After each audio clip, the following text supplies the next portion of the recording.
কাবিন নামায় সই করার আগে তোর হবু বর নির্জনের সম্পর্কে সবটা না জেনে বিয়ের মতন পবিত্র বন্ধনে আবদ্ধ হয়ে যাবি? বিয়ের আগে জেনে তো নেই তোর হবু বর ঠিক কি করেছে আমার সঙ্গে। সবটা জানার পর ভেবে দেখিস বিয়েটা আদৌ করবি তো। কাবিন নামায় যখনই সই করতে যাবে বিয়ের কোণে ঠিক তখনই বিয়ের ভরা সুরে কনে মানে তানহাকে সেই জায়গা থেকে সরিয়ে দিয়ে কনের বোন মীরা কতগুলো কাগজ এনে মুখের উপর ছুঁড়ে দিল। বধূ বেশে থাকা তানহা সেগুলো মাটি থেকে সযত্নে কুড়িয়ে নিয়ে চোখে বোলাতে লাগলো ঠিক কী লেখা হয়েছে কাগজে। নিজের ছোট বোনকে এরকম আক্রমণাত্মক আচরণে ততটা অবাক হয়নি যতটা না অবাক হয়েছে কাগজের লেখাগুলো পড়ে। কাগজগুলো কোনো সাধারণ কাগজ নয়, কাগজগুলো হলো প্রেগনেন্সির রিপোর্ট, যেটাতে মীরার নাম স্পষ্ট অক্ষরে বড় বড় করে লেখা হয়েছে। তানহা হতভম্ব হয়ে তাকিয়ে রয়েছে কাগজগুলো হাতে নিয়ে। নিজেরই বোন কী করে বিয়ের আগে প্রেগনেন্ট হয়ে যাবার মতো ঘৃণ্য কাজ করতে পারে, তাও আবার নিজের বোনের হবু স্বামীর সঙ্গে, সেটা ভাবতেই গা শিউরে উঠছে তানহার। ঠিক একটু আগে এই কথাগুলোই বলেছিল মীরা তানহাকে। কি আপু, অবাক হয়ে যাচ্ছিস তো এসব দেখে, তাই না? অবাক হয়েছিস, কিন্তু তার আগে এটা তো ভালো করেই জানা দরকার নয় কি, যে এই সন্তানের বাবা অন্য কেউ নয়, তোর সামনে দাঁড়িয়ে থাকা তোর হবু বোন নির্জনের। উপস্থিত সবার চোখ এবার নির্জনের উপর গিয়ে পড়ল। নির্জনের বাবা আনোয়ার হোসেন নির্জনের সামনে গিয়ে সপাটে দুটো থাপ্পড় মেরে দিল নির্জনের গালে। নির্জন গালে হাত দিয়ে থ মেরে বসে আছে সে আগের বরের জায়গাটাতেই। নির্লজ্জ ছেলে, এই দিন দেখবার জন্য তোকে মানুষ করেছি আমি, তুই তো আমার মান সম্মান ধুলোয় মিশিয়ে দিলি দেখছি। আমরা সবাই দেখে শুনে তাহানকে পছন্দ করেছিলাম তোর জন্য, এমনকি তুই নিজেও তো এই বিয়েতে সায় দিয়েছিলিস। তাহলে এখন এসব কেন হচ্ছে? এতই যদি তোর মীরার সঙ্গে সম্পর্ক থাকে তাহলে তুই তানহার সঙ্গে বিয়েতে রাজি হয়েছিলি কেন? তখন বলতে পারলি না তুই মীরার সঙ্গে এরকম একটা কাণ্ড করেছিস? এই শিক্ষা দিয়েছিলাম আমি যে বিয়ের আগে একটি মেয়েকে প্রেগনেন্ট করব। এ তো লোকের সামনে আমাদের সবার নাক কেটে দিলি তুই। শুধু আপনার ছেলে নয় আনোয়ার সাহেব, আমার এই অসভ্য মেয়ের কথা একটিবার বলুন। এরকম খারাপ নিকৃষ্ট মেয়ে পৃথিবীতে আর একটিও নেই বোধহয়, যে কিনা নিজের বড় বোনের এরকম ক্ষতি করে। শুধু নিজের বোনেরই নয়, এই অসভ্য মেয়ে তো দেখছি নিজেরও ক্ষতি করেছে। তোরও কি নির্জনের মতন মুখে কুলুপ পেতেছিলিস যে তুই নির্জনের সন্তানের মা হতে চলেছিস? এটা আমাদের কাউকে বলিসনি। উপরোক্ত কথাগুলো মীরার উদ্দেশ্যেই বলল মীরার বাবা। মীরা কোনো কথা না বলেই চুপটি করে রয়েছে মাথা নিচু করে রেখে। নির্জনও কিছু বলছে না। আমার বিয়ের দিনই এসব কিছু শুনতে হচ্ছে আমাকে। এতক্ষণ ধরে সব কথা শুনে গেছি, এবার আমার মুখ খোলার সময় এসেছে। এসব সত্যি নির্জন? যদি সত্যি হয় তাহলে তুমি আমার বোনের সঙ্গে অন্যায় করে ওকে প্রাপ্য সম্মান না দিয়ে কি করে ফিরে যাচ্ছ তুমি? নির্জন চুপটি করে রয়েছে কোনো কিছু না বলে।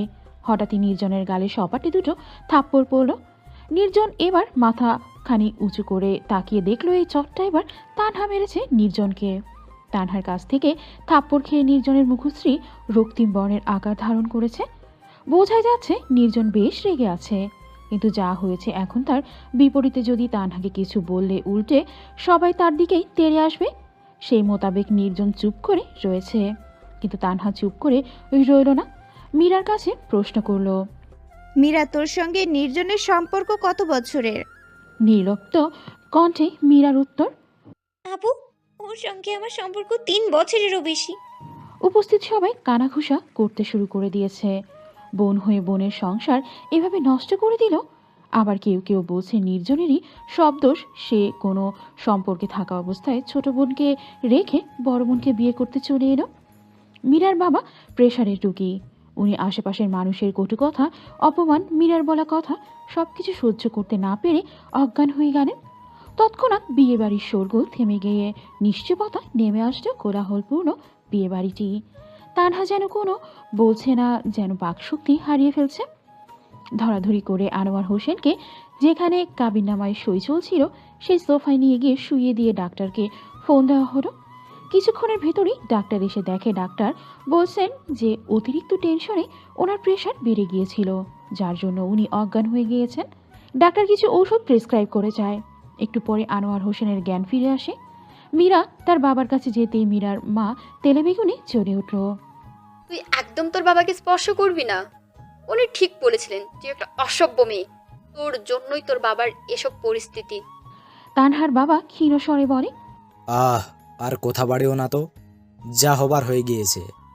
এখন আর এসব বলে তো কোনো লাভ নেই। বলো, তার চেয়ে বরং যেসব অতিথিরা এসেছে তাদের খাওয়া দাওয়ার ভার পলাশকে দেখতে বলো। আমার শরীরটা ভালো লাগছে না। বিয়ে তো হলো না, কিন্তু ওনার যাতে পেট ভরে খেয়ে যায় সেটা দেখো। আপনারা সবাই চুপ করুন। এখানে বিয়ে হবে এবং মীরার বাচ্চার দায়িত্ব নির্জনেই নেবে। সাথে তানহা কোনো অসম্মান হতে দেব না আমি। উপস্থিত সবাই এবার থমকে দাঁড়ালো নির্জনের বাবার কথায়। আবারও কানাঘুষা করতে লাগলো সবাই। নির্জন তো আর মীরাকে বিয়ে করবে না।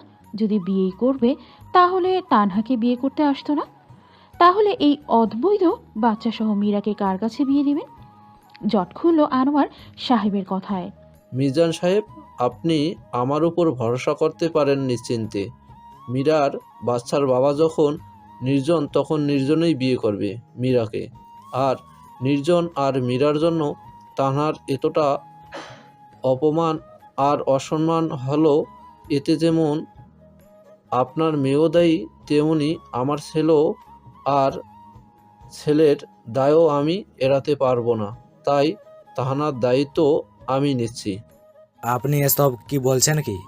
মিজান সাহেবকে আমি ভাই বলছি, আর ভাইয়ের অসম্মান হতে দিতে পারি না বলুন।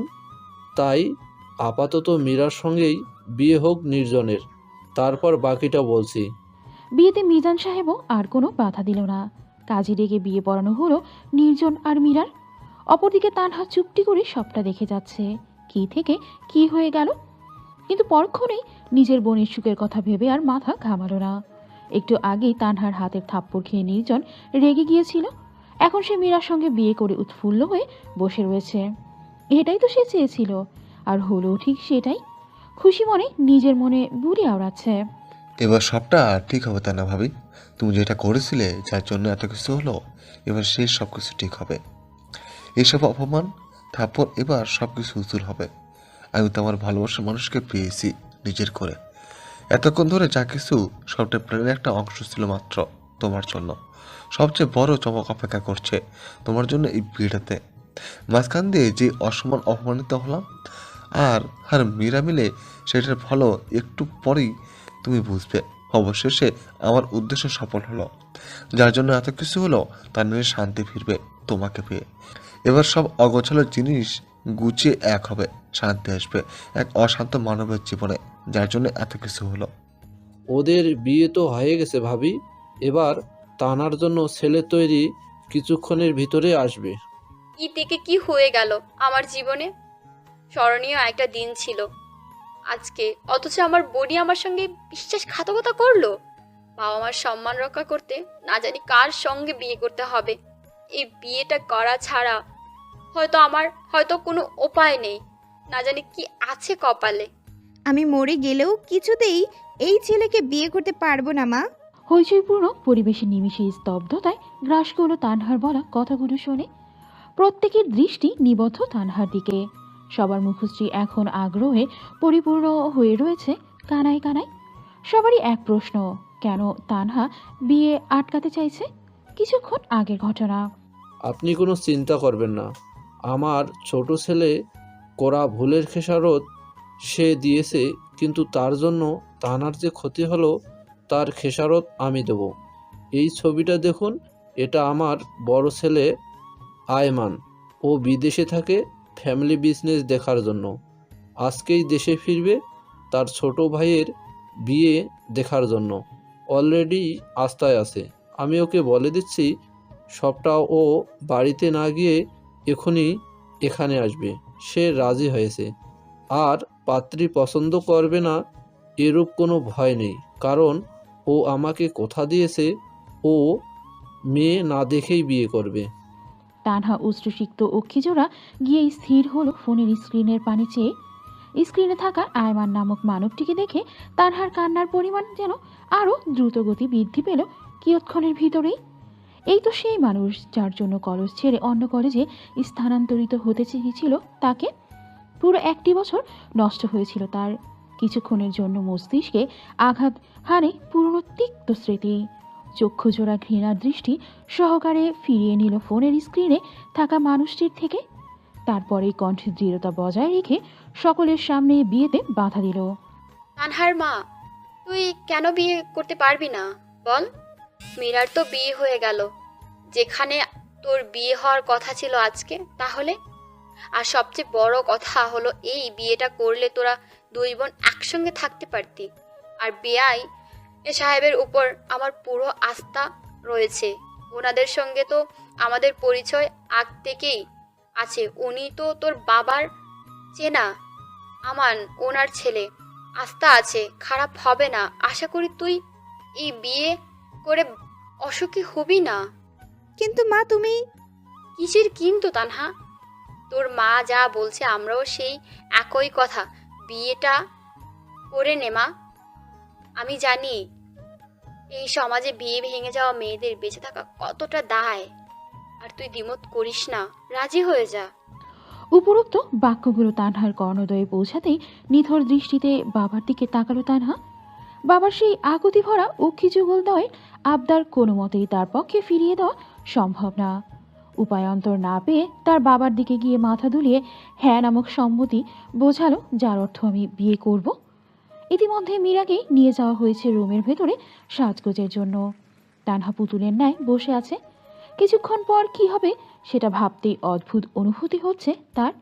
কি নিষ্ঠুর নিয়তি, যার থেকে পালানোর জন্য এত কিছু করলো, সেই তার সঙ্গে থাকবে আজীবন। কিছুক্ষণের ভেতরে শুনতে পেল বাহিরের শোরগোল। বর এসেছে কথাটি শোনা মাত্রই মায়ের নির্দেশ অনুসারে মাথায় ঘোমটা টেনে বসে রইল কনের স্থানে। একসময় অনুভব করলো তিক্ততায় ভরা মানুষটি তার পাশেই বসে রয়েছে। তানহার মা ঘোমটা বেশ বড় করেই দিয়েছে, যার ফলে তানহার মুখ দেখা যাচ্ছে না। কাজে বিয়ে পড়ানো শুরু করলো। এক সময় কবুল বলতে বলতে তানহা নির্দ্বিধায় কবুল নামক 3টি পবিত্র শব্দ উচ্চারণ করেই সবার সম্মুখে সমরে আয়মান নামক মানুষটির বউয়ের পরিচয় আবদ্ধ হলো। সকলের মুখে এবার দেখা মিলল প্রশান্তি হাসির রেখা। সবশেষে বর আর কনেকে একসঙ্গে সোফায় বসানো হলো মিষ্টিমুখ করানোর জন্য। আয়মান মিষ্টিমুখ করানোর জন্য বউয়ের ঘোমটা তুলে মিষ্টি তার অধর জোড়ার সামনে থেকেই পড়ে গেল। তানহার সজল দৃষ্টি তৎক্ষণাৎ যায় আয়মানের নিকট। আয়মান স্তম্ভিত নয়নে নিয়ে তানহার দিকে এক দৃষ্টিতে তাকিয়ে রয়েছে। তানহাও তাকিয়ে রয়েছে। আর কারোর বোধগম্য না হলেও তানহা ঠিকই বুঝতে পেরেছে মিষ্টি হাত থেকে পড়ে যাবার কারণ। তবে সেই প্রকাশতা নিজের নিকট রেখে দিয়ে চুপটি করে আগে নেয় মাথা নিচু করে বসে থাকে। সকলের কথা অনুযায়ী আয়মান আবারও মিষ্টি খাওয়াতে গেল। এবার খুব সযত্নে মিষ্টি খাইয়ে দিল। ওদিকে মীরারও সাজগোজ প্রায় শেষ করে মীরা আর নির্জন দুজন হাসি মুখে সবার সামনে এসে দাঁড়িয়ে রয়েছে। সব থেকে বেশি উৎফুল্ল লাগছে নির্জনকে। অথচ এই তার জন্যেই কিয়ৎক্ষণ আগে 2টি মেয়ের জীবন নিয়ে টানা হেঁচড়া হচ্ছিল। আনোয়ার সাহেবের কথায় 2 বধূকে বিদায়ের বন্দোবস্ত করা হলো। মীরা অশ্রুসিক্ত নয়ন জোড়া নিয়ে তার বাবার পদযুগলদ্বয়ের কাছে গিয়ে জাপটে ধরে ক্ষমা প্রার্থনা করে নেয়। বাবাও তার মাথায় হাত রেখে আশ্বাস দেয়, যতই হোক একসঙ্গে দুটো মেয়ে নিয়ে বিদায় নিচ্ছে। বাবা মাকে জিরিয়ে 2 বোনের সেই আপ্লুত কান্না উপস্থিত বেশ কয়েকজনের মনেই নাড়া দিয়ে উঠল। একসময় সকল অশ্রুকে বিদায় দিয়ে মেয়ে দুটোকে বিদায় দিয়ে দেয় দীর্ঘ বছর ধরে আগলে রাখার পরম মমতা ভরা বাবা মা। অতিথিরাও চলে গেছে। এখন পুরো বাড়ি শূন্য, প্রায় মীরা আর তানহাকে ছাড়া। মঞ্জিলা ভিলা বধূবরণের আবেশে ছেয়ে গেছে পুরো। তার উপর সব থেকে খুশি হয়েছে আনোয়ার সাহেবের স্ত্রী। আয়মান দেশে ফিরেছে, তাও বউ সঙ্গে করে নিয়ে, যে কিনা বিয়ে করবে না বলে একটা নিছক অজুহাতে চলে গিয়েছিল। তার বড় ছেলে বিয়ে করছে শুনে ছোট ছেলের কীর্তির কথা বেমালুম ভুলে গেল। তার বক্তব্য, খারাপ থেকে যদি ভালো কিছু হয় তাহলে হোক না, সেই ভালো। এমনিতেই তার বড় ছেলে তো বিয়ে করবে না বলেই বিদেশে চলে গিয়েছিল। এখন তার ছোট ছেলের জন্য একেবারে বউ নিয়ে ফিরল, এতেই খুশি। একে একে দুই নববধূকে বরণ করে সব নিয়মকানুন মেনে ঘরে প্রবেশ করানো হয়। মীরা আর নির্জনের চোখে মুখে আনন্দের উৎফুল্লতা বেশ লক্ষণীয়, যেন এই দিনটার জন্যই দুজনে কত অপেক্ষা করেছে। বোঝাই যাচ্ছে না তাদের বিয়ে কি এক পরিস্থিতিতে হয়েছে, কিন্তু তানহা আর আয়মান চুপটি করে বসে রয়েছে, কোনো কথার রেশ নেই কারো মুখে। সবচেয়ে স্তম্ভিত আয়মান হয়েছে তানহাকে নিজের বধূ বেশে দেখে। পাড়া প্রতিবেশী সবাই এসে দুই বউ দেখে একেবারেই ধন্যি ধন্যি। দুই বউ দেখতে যথেষ্ট সুন্দরী। ছোট ভাই বিয়ে করতে যেয়ে বড় ভাইও বিয়ে করে এসেছে, এ নিয়ে বেশ কথাও শোনা যাচ্ছে। কিছুক্ষণের ভেতর সবার বউ দেখা শেষ হয়ে যেতেই নির্জন আর মীরাকে তাদের রুমে পাঠিয়ে দেওয়া হয়। বধূ বেশে আয়মানের জন্য অপেক্ষা করছে তানহা ফুলে সজ্জিত খাটের ওপর। এতক্ষণ সে চুপ করেছিল আশেপাশের মানুষের জন্য, না জানি এখন কি হবে তার সঙ্গে। জানে না কিসের প্রতিশোধ নিবে সে তার ওপর থেকে। আমার চিন্তা ভাবনার মাঝেই দরজা ঠেলে ভিতরে ঢুকলো কেউ। কিচ্ছু শুনতে চাই না আমি তোমার থেকে। আমি জানি বিয়েটা একটা পরিস্থিতির চাপে পড়ে হয়েছে। নির্জন যদি ওরকম কাজটা না করতো তো তুমি আজকে আবার ভাইয়ের বউ হতে। আমি চাইনি তোমার সঙ্গে আবার দেখা হোক আমার। যাকে ছেড়ে চলে গেছিলাম একেবারের জন্য, ভাগ্য তার কাছে এনে ফেললো। বিয়ের প্রথম রাত্রি নিজের বরের মুখ থেকে এরকম তুচ্ছতাচ্ছিল্য কথা শুনে বেশ কষ্ট হচ্ছে। যতই হোক সে তার এখন স্বামী, কিন্তু যা হচ্ছে সে তো কেবল তারই জন্যে হচ্ছে। সে যতই অতীত ভুলে থাকতে চায় না কেন, বর্তমান তাকে বারবার অতীত নিয়ে প্রশ্ন ছুড়বে আর তাকে সেগুলো নিয়েই এগোতে হবে। তাহলে বিয়েটা না করলেই পারতেন, মুক্তই থাকতেন, ঠিক 3 বছর ধরে যেরকম চলে গেছিলেন। ভুলে যেও না, আমি অত উৎফুল্ল মনে তোমাকে নিজের স্ত্রী হিসেবে আনিনি। এক প্রকার বাধ্য হয়ে এই সবটা করতে হয়েছে। তোমার আর আমার রাস্তা তো সেদিনই আলাদা হয়ে গেছিল। ভাবিনি আবারও জোড়া লেগে যাবে। তবে হয়তো আবারও অতীত পুনরাবৃত্তি হলেও হতে পারে, কিংবা যেই রাস্তাটা আলাদা হয়ে গেছিল সেটা জোড়া লাগলেও লাগতে পারে। তবে সেই সম্ভাবনা খুবই কম। অতীতের পুনরাবৃত্তি হবার সম্ভাবনাই খুব বেশি। দেখুন, বিয়েটা যেভাবেই হোক না কেন, আমি এই সম্পর্কটাকে সম্মান করতে চাই, আর বাকি 5টা স্বামী স্ত্রীর সম্পর্কর মতো। এতে আমি একলা কিছু করতে পারবো না, নিশ্চয়ই আপনাকেও আমার পাশে থাকতে হবে।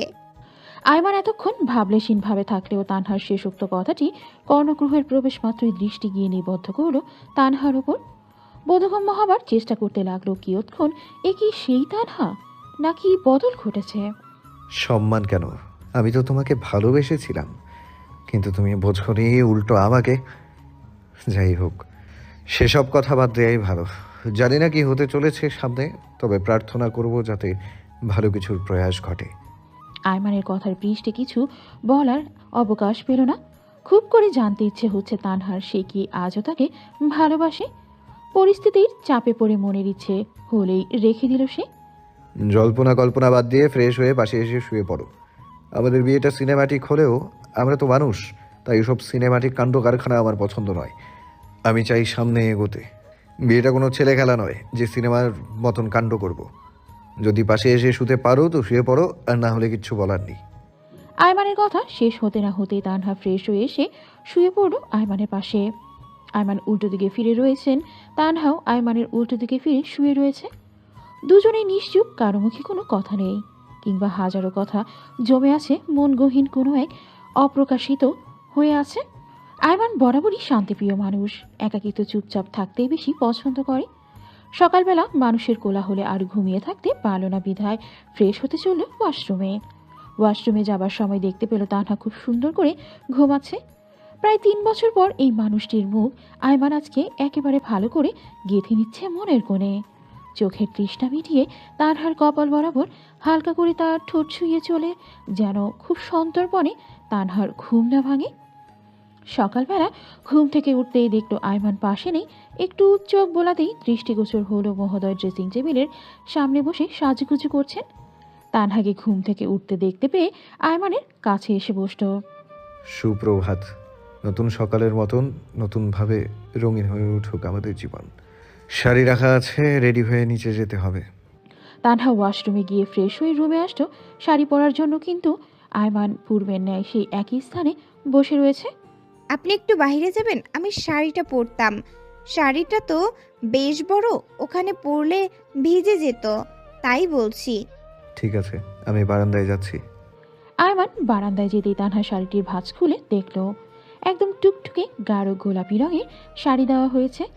তানহা শাড়িটা গায়ে পরে নিতে বারান্দায় দেখতে পেল আয়মান বসে রয়েছে। তানহা আয়মানের কাছে যেতেই দেখতে পেল আয়মান বারান্দায় বসে স্মোক করছে। আয়মানকে স্মোক করতে দেখে তানহার চক্ষু যেন চড়ক গাছ। এই কল্পনার বাহিরে ছিল আয়মান এরকম হবে। তানহা আয়মানের কাছে যেতেই আরও স্পষ্ট করে দেখতে পেল নিচে 5-6টি সিগারেটে পড়ে রয়েছে। মানে তানহার এই শাড়ি পরার সময়টুকুতেই আয়মান এতগুলো খেয়েছে। এই বদ অভ্যাসের কথা তো আগে শুনিনি কখনো। পিছনে তানহার আকস্মিক বলার কারণে ভরকে গিয়ে হাত থেকে সিগারেটটা ফেলে দেয় আয়মান। তুমি এখানে এসেছো কেন? তোমার তো শাড়ি পরা শেষ। হ্যাঁ, সেজন্যই আপনাকে রুমে আসতে বলার সময় দেখলাম আপনি স্মোক করছেন। এগুলো আগে দেখিনি কখনো, তাহলে আজকে হঠাৎ? হঠাৎ? ভুল বললে, হঠাৎ নয়। এটা আমার সঙ্গী বলতে পারো। তুমি ছেড়ে গেলেও এটা আমাকে ছেড়ে যায়নি, আমার সঙ্গ দিয়েছে। তুমি কি বুঝতে পারছো আদৌ? এই যে তুমি টুকটুকে রঙের শাড়ি পরে আমার সামনে এসে দাঁড়িয়েছো, তোমাকে ঠিক কতখানি সুন্দর লাগছে, অথচ আমি তোমাকে ছুঁতে অবধি পারছি না।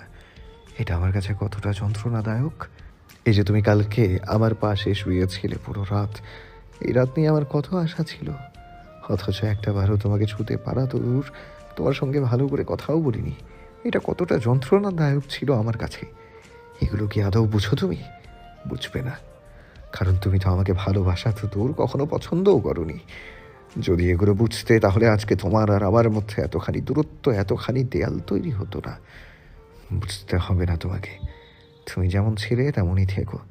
যদি নিজে মন থেকে কিছু করতে চাও তো ঠিক আছে, জোর করে কখনো কিছু হবে না।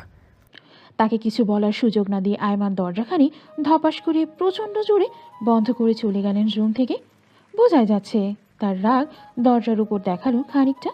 আসলে বুঝল না সে তার এতটা রেগে যাবার কারণ। তারা তো স্বামী স্ত্রী, চাইলেই তাকে ছুঁতে পারে কিংবা কথাও বলতে পারে। হয়তো সেই অতীতে সে বারংবার তার বর্তমানটাকে আঘাত হানে। চুপচাপ বসে রয়েছে সে বেডের উপর। পুরো রুম জুড়ে আয়মানের ছবি কেবল। সে ছবিগুলো দেখতে লাগলো। ঠিক তখনই কারোটাকে পিছন ফিরে ঘুরে তাকালো তানহা। তানহা মা, আমি তোমার আরেকটা মা, মানে তোমার শাশুড়ি মা। তোমার কাছে ক্ষমা চাওয়ার মতন মুখ নেই, তবুও বলছি ক্ষমা করে দিও আমাকে। তবে তুমি ভেবো না আমার বড় ছেলে আয়মান তোমার যোগ্য নয়। ও নির্জনের থেকে অনেক ভালো। ও ঠান্ডা মাথার মানুষ, নিজের মতন করে থাকতে পছন্দ করে। তুমি একটু ওর সঙ্গে মানিয়ে নিও। তোমাদের দুজনের সহযোগিতায় এই সম্পর্কটা আরও দৃঢ় ও মজবুত হবে। আশা করি তুমি বুঝেছো। জি, আমি বুঝেছি, তবে আপনি আমার গুরুজন, আপনার ক্ষমা চাওয়ার কোনো দরকার নেই। কাজগুলো তো নির্জন একা করেনি, আমার বোনও দায়ী আছে এতে, তাই ক্ষমা চাইবেন না। তাহলে নিচে আসো, একটু পরেই তো তোমার পরিবারের মানুষজন চলে আসবে। তানহা নিচে যেতেই সবাই উৎফুল্ল হয়ে তার কাছে আসতে লাগলো একে একে। সবাই এটা ওটা প্রশ্ন জিজ্ঞেস করছে তাকে, জানতে চাইছে তার সম্পর্কে। পুরো বাড়িটা খুব সুন্দর করে সাজানো হয়েছে, কিন্তু তার দৃষ্টি কেবল খুঁজে চলেছে আয়মান নামক মানুষটিকে। তাকে খুঁজে ব্যর্থ হয়ে বসে রইল পূর্বের ন্যায়। মীরাকেও নিচে নিয়ে আসা হয়েছে। মীরার পাশেই বসে রয়েছে নির্জন। দুজন খুব হাসি মুখে সবার সঙ্গে কথা বলছে। নির্জন বেশ হেসে হেসে কথা বলছে মীরার সঙ্গে, হয়তো ভালোবেসে এই কারণে। কিন্তু নির্জন যদি মীরাকেই ভালোবাসে, তাকে বিয়ে কেন করতে এসেছিল? আর মীরা কেন বিয়ের দিনই সব বলতে আসতো? ও তো আগে বলতে পারতো সবটা। তাহলে আয়মানের সঙ্গে তার বিয়েটা হতো না? এইসব প্রশ্নের উত্তর যত তাড়াতাড়ি সম্ভব তাকে খুঁজে বের করতে হবে। এত কিছু ভাবনার মধ্যে দৃষ্টি গিয়ে স্থির হলো তার বাবা নামক মানুষটির দিকে। বাবা তার কাছে আসতেই জাপটে ধরে নিল, যেন কতকাল দেখেনি বাবাকে। মীরা বাবার কাছে যেতেই বাবা হাত দিয়ে তাকে থামিয়ে দিল। তোমার জন্য কালকে আমার মান সম্মান টানাটানি হয়েছিল। তুমি অন্য একজনকে ভালোবাসতেই পারো, সেটা অন্যায় নয়, কিন্তু বিয়ের আগে প্রেগনেন্ট হবার মতন ঘৃণ্য কাজ, তার উপর সেটা নিজের বোনেরই বিয়ের দিন সবার সামনে ঘটা করে বলা, এটা নিশ্চয়ই অন্যায়। ভেবো না কালকে তোমার মাথায় হাত রেখেছি বলে ক্ষমা করে দিয়েছি তোমাকে। তুমি যে কাজ করেছো তাতে ক্ষমা কেন? তোমাকে আমার নিজের মেয়ে বলে পরিচয় দিতে ভাবতে হচ্ছে। এখানে তানহার শ্বশুর বাড়িতে এসেছি, লোকজন আছে, তাই কোনো সিন ক্রিয়েট করবে না। দূরে যাও এখান থেকে। মীরা কাঁদতে কাঁদতে নিজের রুমে চলে গেল। নির্জনও গেল মীরার পিছু পিছু। মীরা, তুমি প্লিজ কেঁদো না। এই তো শুনলে না, তোমার বাবাই তো বললো ভালোবাসা কোনো অন্যায় নয়। আমরা তো একে অপরকে ভালোবাসি, তাহলে আমরা কোনো অন্যায় করিনি বলো? যে সত্যিটা সবার চোখের আড়ালে রয়েছে সেটা আরও কয়েকদিন আমাদের চালিয়ে যেতে হবে, নতুবা যাদের জন্য এত কিছু করলাম সেটা পূর্ণতা পাবে কীভাবে বলো? আমার আপুই আমার সবচেয়ে কাছের, তার জন্য মিথ্যে কেন? তুমি যা বলবে আমি তাই করব। শুধু চাই ও একটু ভালো থাকুক, ওর ভালোর জন্যই এত কিছু করেছি আমি। চারপাশের বেষ্টনী ফুলে আচ্ছাদিত হয়ে রয়েছে, সে মাঝখানে বসে রয়েছে তানহা। টুকটুকে গাঢ় রঙের গোলাপি শাড়ি, সঙ্গে গোলাপি রঙের গাজরা ফুল দেওয়া আছে মাথায়, হালকা সাজও আছে। দূর থেকেই বিমোহিতা দৃষ্টিতে কিয়ৎক্ষণ তাকিয়ে রইল আয়মান। ইস, যদি কোনো অতীতের ছায়া না থাকতো ওদের জীবনে, তাহলে আয়মান এক্ষুনি গিয়ে তানহাকে একবার জড়িয়ে ধরত। মনের আশা মনেই রেখে আয়মান তানহার পাশের চেয়ারে এসে বসল। কিছুক্ষণ ছবি তোলার পর্ব শুরু হলো। ছবি তোলা শেষ হলে খাওয়া দাওয়া সবকিছু শেষ করে এখন তানহার নিজের বাড়িতে যাওয়ার পালা। গাড়ির দরজা খুলে আপন মনে বাহিরের দিকেই তাকিয়ে রয়েছে অনেকক্ষণ যাবৎ। পাশ দিয়ে সাই সাই করে অন্য গাড়িগুলো চলে যাচ্ছে, যেন সামনে এগিয়ে যাবার প্রতিযোগিতা চলছে। গাড়ি থামানোর আওয়াজে ধ্যান ভাঙল। চেয়ে দেখলাম বাড়িতে এসে পৌঁছে গেছি। আমাদের পিছনের গাড়িতে মীরা আর নির্জন আছে। বাড়িতে ঢুকে আত্মীয় স্বজন সবার সঙ্গে কথা বলে রুমে ঢুকলাম। নিয়ম রক্ষার জন্য এসেছি তানহা, কালকে সকাল হতেই চলে যাব। কালকে সকালেই চলে যাবেন? একটা দিন অন্তত থাকুন। এখানে থেকে বোর হচ্ছি। এখন তো সবে বিকাল, তারপর রাত, তারপর গিয়ে সকাল, অবশেষে তারপরে বাসায় যেতে পারবো। আপনার বোরিং লাগছে তো? বোরিংনেস কাটাতে চান? আয়মান তানহার কথা শুনে ভ্রুখানি কিঞ্চিত বাকিয়ে তানহাকে প্রশ্ন করল। তো তুমি কি আমাকে এন্টারটেইন করে বোরিংনেস কাটাতে চাচ্ছ? আয়মানের কথায় চমকে উঠল। তাকে সে কি বলল আর সে কি বললে? তানহা তাকে পাল্টা প্রশ্ন ছুড়ে দিল। এইসব বাদ দিন, ফ্রেশ হয়ে চলুন, আপনাকে সামনে থেকে ঘুরিয়ে নিয়ে আসছি। তোমার পিছু ঘুরতে ঘুরতে এই এলাকা গ্রাম সবই আমার চেনা হয়ে গেছে, কিছুই বাদ নেই অচেনা। তার কথা শুনে বিষম খেল। তৎক্ষণাৎ নিজেকে সামনে নিয়ে একটু পরে রেডি হয়ে তাকে নিয়ে নিচে গেল ঘোরার জন্য। বাইরে বড় রাস্তা মোড় ছেড়ে একটু দূরে এগিয়ে গেল পার্শ্ববর্তী গ্রামের দিকে। গ্রামগুলোতে এখন ধানের আমেজ, প্রায় সব ঘরেই ধান রোদ দেওয়া হয়েছে কিংবা কেউ সিদ্ধ করতে ব্যস্ত। স্নিগ্ধ কোমল প্রকৃতি, তার পাশে হাঁটছে আয়মান মাঝে মাঝে, আর চোখে দুজনের চোখের দিকে তাকাচ্ছে। স্নিগ্ধ সতেজ বাতাস এসে তাদের গায়ে দোলা দিচ্ছে। মুহূর্তটা ফ্রেম বন্দি করে রাখলে হয়তো মন্দ হতো না। আয়মান রাস্তা ধরে একটা দোকানের দিকে তাকিয়ে আছে, আর তানহা তাকিয়ে দেখছে আয়মানকে। এভাবে আর চোখে না তাকিয়ে সামনে থেকে ভালো করে তাকিয়ে দেখতে পারো। আমি তো আর অন্য কেউ না, তোমার নিজেরই স্বামী। আয়মানের কথা শুনে হঠাৎই ভরকে উঠল তানহা। লজ্জায় আবদ্ধ করলো নিজেকে, সে মাথাখানি নিচু করে রাখলো। এত লজ্জা পেতে হবে না তোমার, চলো একটু বসি এবার। আয়মানের কথা অনুযায়ী একটা গাছের নিচে ঘাসের উপর বসল। আশেপাশে আয়মান আর তানহা, তারা দুজনেরই সামনে গ্রামের স্নিগ্ধ কোমল রূপ, সঙ্গে সতেজ হাওয়া তো আছেই। তুমি কি আমাকে আগের মতনই ভাবো তানহা? তারা বসেছিল। আয়মান হাত দুটোর মধ্যে তানহার হাত দুটো রেখে নিয়ে উপরোক্ত কথাটি বলল। না, আগের মতন মনে করি না আমি, আমার ভুল বুঝতে পেরেছি। আয়মান মুখে হাসির রেখা ফুটে উঠল তানহার কথা শুনে। এই তো চাই, আর কিছু না। একবার সম্পর্কের পতন ঘটেছিল, আবার না হয় শুরু করা যাক। মীরার বাবা মীরাকে ওসব কথা বললেও নিয়ম রক্ষার্থে তানহার সঙ্গে বাপের বাড়িতে আসে। মীরাদের বাড়িতে সবাই জয়েন্ট ফ্যামিলি। মীরার বড় বাবা, বড় ভাই, আব্বু আর ওদের চাচা আর এক চাচাতো বোন, দাদিমা, এই মিলেই ওদের ভরা ফ্যামিলি। পথিমধ্যে গাড়িটা খারাপ হয়ে যাওয়ায় ওদের আসতে দেরি হয়। বাড়িতে এসে ফ্রেশ হয়ে রেডি হয়ে দুজনে বেরিয়ে পড়ে আগন্তুকের উদ্দেশ্যে। নির্জন, আমার খুব ভয় হচ্ছে। এরপর যদি উনি আমাদেরকে আরো ভয়ঙ্কর কিছু করতে বলেন, তখন কি করব বলো? অলরেডি এসব মিথ্যে প্রেগনেন্সির কথা বলেই আপুর বিয়ে তোমার ভাইয়ের সঙ্গে দিয়েছি। যেখানে আমি জানি যে আপুর সঙ্গে আইমান ভাইয়ের ঝামেলা আছে। এখন কি বলবে ওই লোকটি আমাদেরকে? মীরা, বরাবরের মতনই বলেছি তোমাকে এসব নিয়ে মাথা না ঘামাতে। যা হবার তা তো হয়ে গিয়েছে। আর সবচেয়ে বড় কথা হলো, ভাইয়ার পাস্ট সম্পর্কে আমি যা জানি সবটাই বলেছি তোমাকে।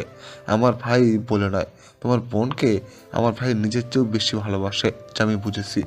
আমরা ওই মহিলার একটা গুটি মাত্র।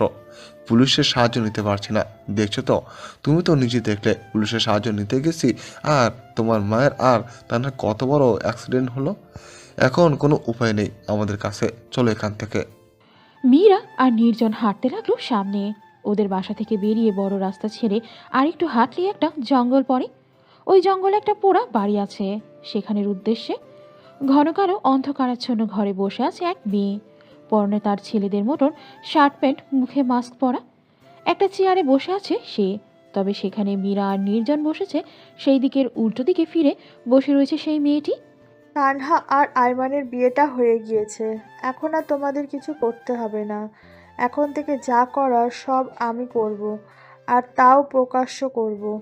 তোমাদের আর কোনো কাজ করতে হবে না। কিন্তু যদি ভুলেও কিছু বলেছো বাড়িতে, তো তোমার বোনের যে অবস্থা হতে হতে হয়নি সেটাই হবে, বুঝেছো তো? বাড়ির সবাই যেরকম জানে তুমি তোমার বোনের বিয়ে ভেঙেছো নিজের সংসার পাতার জন্য, ঠিক যেন সেরকমটাই সবাই জানে। একটু বেফাস কিছু যাতে না বের হয়। ঠিক আছে, ঠিক আছে, আমরা সব কিছু বুঝতেই পারছি। কাউকে বলবো না কোনো কিছু। কিন্তু আপনি দয়া করে আর কারোর ক্ষতি করবেন না। আমরা কথা দিচ্ছি, কিচ্ছু বলবো না কাউকে। সবটা যেরকম আছে ঠিক সেই রকমই থাকবে। কেউ কিচ্ছু জানবেই না আমি কেন এসব মিথ্যে প্রেগনেন্সির নাটক করলাম। মেয়েটির নির্দেশ অনুসারে মীরা আর নির্জন ওই জায়গা থেকে বেরিয়ে বাড়ির উদ্দেশ্যে রওনা দিল। নির্জন, সবই ঠিক আছে, কিন্তু মেয়েটি স্বাভাবিক গলায় কথা বলেনি, দেখলে তো? গলার আওয়াজ কিরকম মোটা, মানে ছেলেদের মতন করেই কথা বলার চেষ্টা করেছে, যেন সত্যিই ওনার গলার আওয়াজ আমরা চিনতেই না পারি। আর সবচেয়ে আশ্চর্যের ব্যাপার কি বলতো, এর আগের বার কিন্তু উনি কোনো কথাই বলেনি। একজনের সাহায্যে আমাদের দিয়ে সব বুঝিয়েছেন। ওই মেয়ের হয়ে সব কথা বলতো। মেয়েটা আজকেই সরাসরি আমাদের সাথে কথা বলেছে, তাও গলা মোটা করে, যাতে আমরা ধরতেই না পারি। মীরা, তুমি অত ভেবো না তো। তুমি কি ভেবেছো এমনি এমনি ছেড়ে দেবো ওকে? এখন সবাই আমাদের উপর রেগে আছে। আমরা যদি সবাইকে সত্যিটাও বলি, কেউ বিশ্বাস করবে না। সবাই ভাববে নিজেদের সাফাই গাচ্ছি। তাই পরিস্থিতি একটু স্বাভাবিক হতে দাও, তখন সব করে যাবে। মীরা নির্জনের কথায় সায় দুলিয়ে বাড়ির দিকে হাঁটা ধরল। ধৈর্য ধরল কখন সবটা সামনে আসবে আর তাদের প্রতি বাড়ির সবার ঘৃণার দৃষ্টি সরবে। আমি আর আয়মান বসেছিলাম, আমাদের সামনে তামান্না এসে দাঁড়ালো। তামান্না আমার বেস্ট ফ্রেন্ড, আমাদের বিয়ের কদিন আগে থেকেও নিখোঁজ ছিল। ওদের এখানে বাসা ভাড়া করে থাকে, ওর পরিবার নাকি গ্রামে। কিরে তামু, তুই এইখানে, তাও আবার এই সময়? তোকে চমকে দিতেই তো এখন এখানে এভাবে আসলাম। ইয়ার কি করিস না তামু, সত্যিটা বল খুলে। আরে শোন, এদিক দিয়ে যাচ্ছিলাম, তোকে দেখতে পেলাম, এতটুকুই। তামান্নাকে দেখতে পেয়ে আয়মান দূরে সরে গিয়ে দাঁড়ালো একটুখানি। তানহা তামুর সঙ্গে একটুখানি কথা বলা শেষ করে আবারও আয়মানের কাছে গিয়ে দাঁড়ালো। আবারও পাশাপাশি হাঁটতে লাগলো দুজন। তানহা আয়মানের হাতটা আঁকড়ে ধরে হাঁটতে লাগলো। আয়মানের হাত ধরার সময় আয়মান আর চোখে একবার তানহার দিকে তাকালো। ব্যাস, আয়মানের এই মাতাল করা চাহনি যথেষ্ট ছিল তানহার নিজেকে লজ্জায় আবৃত করার জন্য। বাষ্পরাশিরা অন্তরিক্ষ জুড়ে আনাগোনা করছে কিয়ৎক্ষণ যাবৎ, যেন দৃষ্টির পলক ফেললেই ঝুমঝুমিয়ে মেঘকণা বৃষ্টিতে রূপান্তরিত হয়ে ধরণীতে আছড়ে পড়বে। ঝিরিঝিরি হাওয়ার বেগ বাড়ছে প্রবলভাবে। গাছের পাতাগুলো প্রচণ্ড বাতাসের কারণে মৃদু কেঁপে উঠছে। খোলা বাতাসে নিজের আপন বনে উড়ে চলেছে কেশগুলো। স্নিগ্ধ শান্ত কোমল প্রকৃতি যেন গুরুগম্ভীরভাবে সেজে নিয়েছে নিজেকে।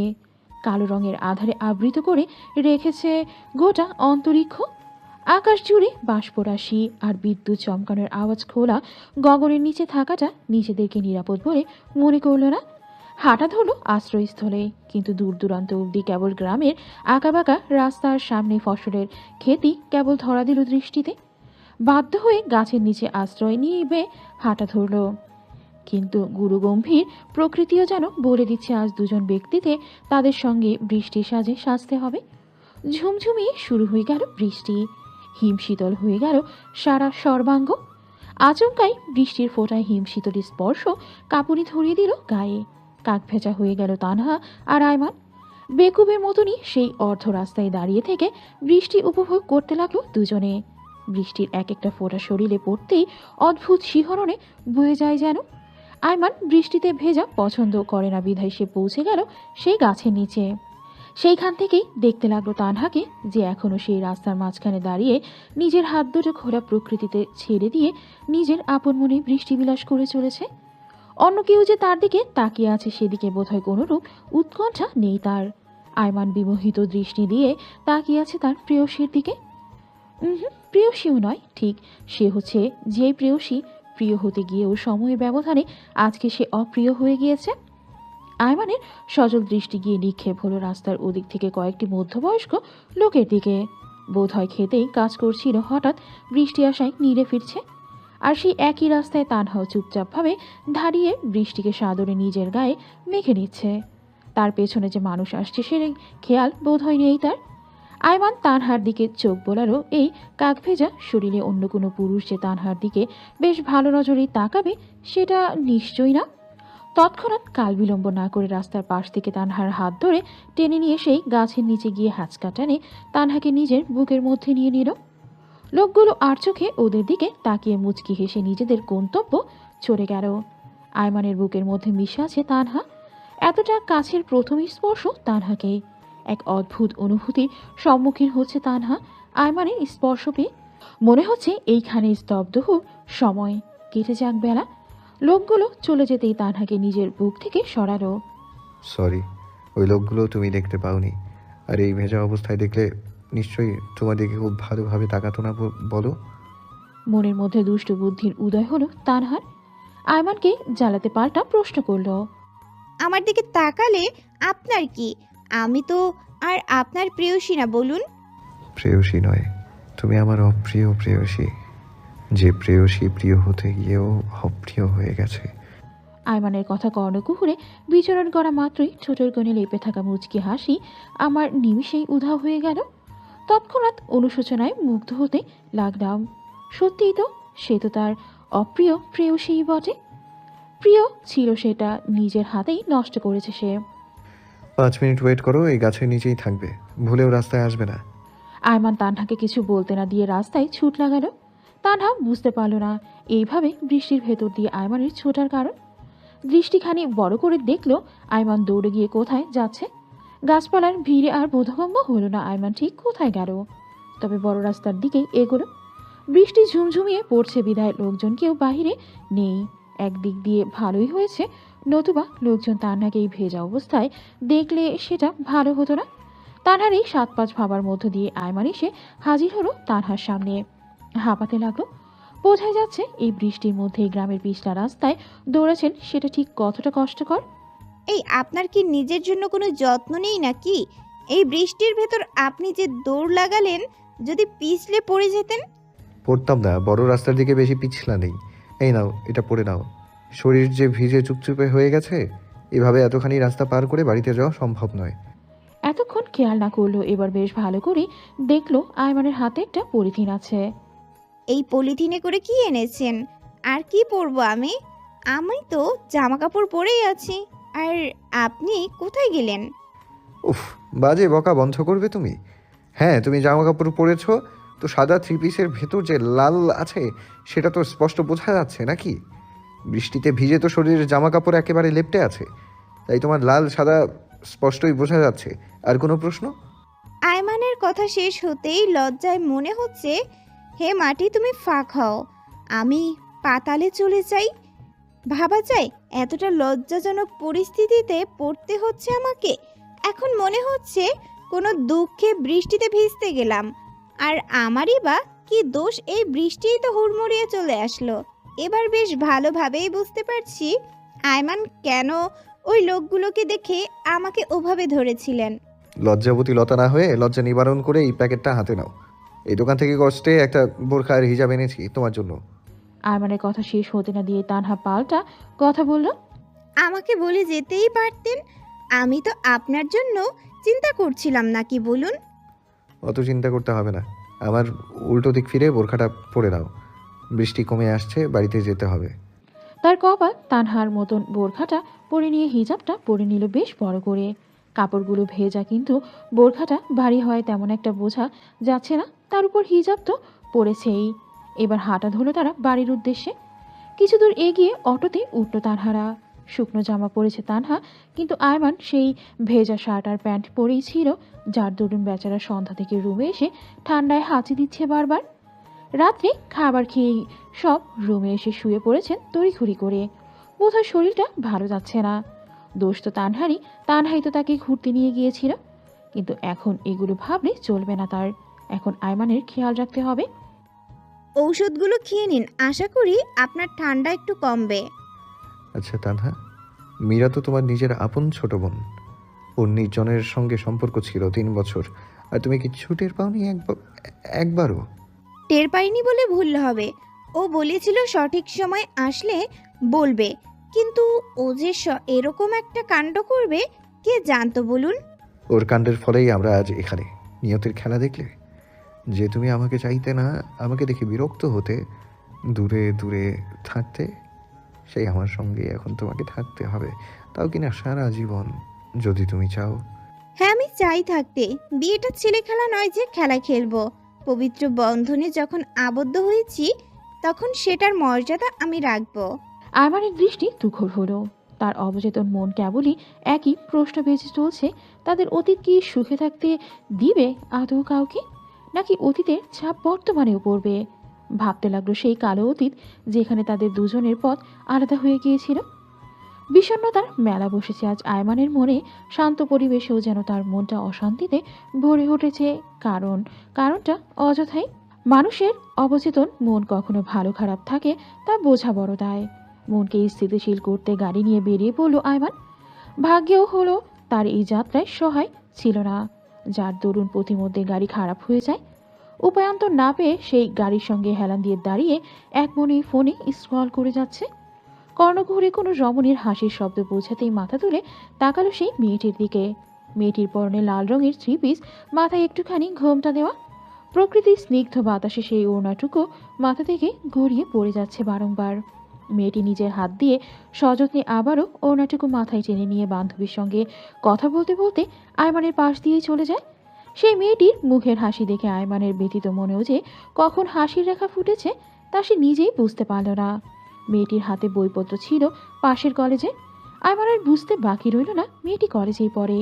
নিজের মনের মধ্যে থাকা মন খারাপ নিমিষেই ভ্যানিশ হয়ে গিয়ে দৃষ্টিতে সেই মেয়েটিকে স্থাপিত করে সোজা হাঁটা ধরল ফুরফুরে মেজাজে। তারপর থেকে প্রতিদিন সেই কলেজের সামনে দাঁড়িয়ে সেই মেয়েটিকে দেখা যেন নিত্যদিনের এক কাজের মধ্যে পড়ে গিয়েছিল আয়মানের। কিয়ৎক্ষণ যাবৎ অপেক্ষা করার পর যখন সেই মেয়েটির চেহারা ভেসে উঠত সামনে, তখন আয়মানের মুখেও হাসি ফুটত। এমন করতে করতে প্রায় সপ্তাহখানিক চলতে লাগলো। আয়মান দাঁড়িয়েও থাকতে একরকম জায়গায় সে মেয়েটিকে দেখবে, কিন্তু মেয়েটির যেন তাকে চোখে না পড়ে। সপ্তাহখানেক পর একদিন সেই মেয়েটি কলেজে এসেছিল তার বান্ধবীকে ছাড়া। বাড়ি ফেরার পথে অরেল বৃষ্টি শুরু হলো। তৎক্ষণাৎ গাড়ি থেকে একটি ছাতা নামিয়ে এনে মেয়েটির মাথার উপর ধরে। অতীত, এই ছাতাটা নিন ম্যাডাম, বৃষ্টিতে তো ভিজে যাবেন। আমি আপনাকে চিনি না, অথচ আপনার থেকে ছাতা কেন নিতে যাব বলুন। অপরিচিত থেকেই চেনা হয়ে যাবেন, যদি পরিচিত হবার ইচ্ছে থাকে তো। এখন এই ছাতাটা নেবেন, নাকি বৃষ্টিতে ভিজে চুপচুপে হবেন, তারপর বাড়িতে যাবেন কি করে? সেই মেয়েটি কিছুক্ষণ ভাবল। তখনও আয়মান মেয়েটির মাথা নিচে ছাতা ধরে রেখেছে। এই কলেজ রাস্তায় এখন বহু স্টুডেন্ট আছে। এখানে বৃষ্টিতে ভিজে একেবারে চুপচুপে হবার চেয়ে ছাতাটা নিয়ে নেওয়াটাই ঠিক মনে হলো সেই মেয়েটির কাছে। মেয়েটি ছাতা নিয়ে চলে যাচ্ছে। আয়মান দোকানের ছায়ায় দাঁড়িয়ে আছে। মেয়েটি পেছনে ফিরে আয়মানের দিকে তাকিয়ে মুচকি হাসি দিল। এই ছাতার মালিককে কিভাবে খুঁজে পাবো? ছাতা দিতে সে তোমার চারপাশেই থাকবে, তুমি কেবল খুঁজে নিও তোমার 2 চোখ ঘুরিয়ে। মেয়েটি চলে গেল সেই জায়গা থেকে। পরের দিন আবার কলেজে আসার সময় সেই ছাতাটি নিয়ে আসে, সঙ্গে সেই ছাতার মালিককেও দেখতে পায়। এভাবে প্রতিদিন সেই ছাতার মালিকের সঙ্গে তার দেখা হতো। মেয়েটি বুঝতে পারত আয়মান হয়তো তাকে পছন্দ করে, কিন্তু আয়মানের জায়গায় অন্য কোনো ছেলে হলে নির্ঘাত এতদিনে ভালোবাসি বলতে বলতে কানের পোকা নড়িয়ে দিত। কিন্তু আয়মান সেটা করেনি বিধায় হয়তো একটু একটু ভালো লাগা জন্ম নিয়েছে সেই মেয়েটির প্রতি। সেই মেয়েটি তানহা। তানহা তখন সবে সবে কলেজে উঠেছিল, আর সেই কলেজের রোডেই আয়মানের সাথে প্রথম দেখা। এভাবেই প্রতিদিন আয়মান একটুখানি তাকিয়ে দেখতো তানহাকে। দু চোখের চোখাচোখি হতো, ঠোঁটের কোণে ফুটে উঠত মুচকি হাসি। এরকম করে আস্তে আস্তে একদিন আয়মানের সঙ্গে তানহার বন্ধুত্ব হয়ে ওঠে। মাঝে মাঝে একটু একটু কথাও হতো আয়মান আর তানহার মধ্যে। তানহার কাছে সেটা বন্ধুত্ব থাকলেও আয়মানের দিকে থেকে সেটা বন্ধুত্বের সম্পর্ক ছিল না। আয়মানের চাচাতো ভাইও সেম কলেজে পড়াশোনা করতো বলে ভুল হবে, বেচারা মাধ্যমিকে 2বার ফেল করে তবেই কলেজের মুখ দেখেছিল। পড়ালেখায় টান ছিল না, তবুও বাবা মা চেয়েছিলেন উচ্চ মাধ্যমিক অবধি পড়ুক।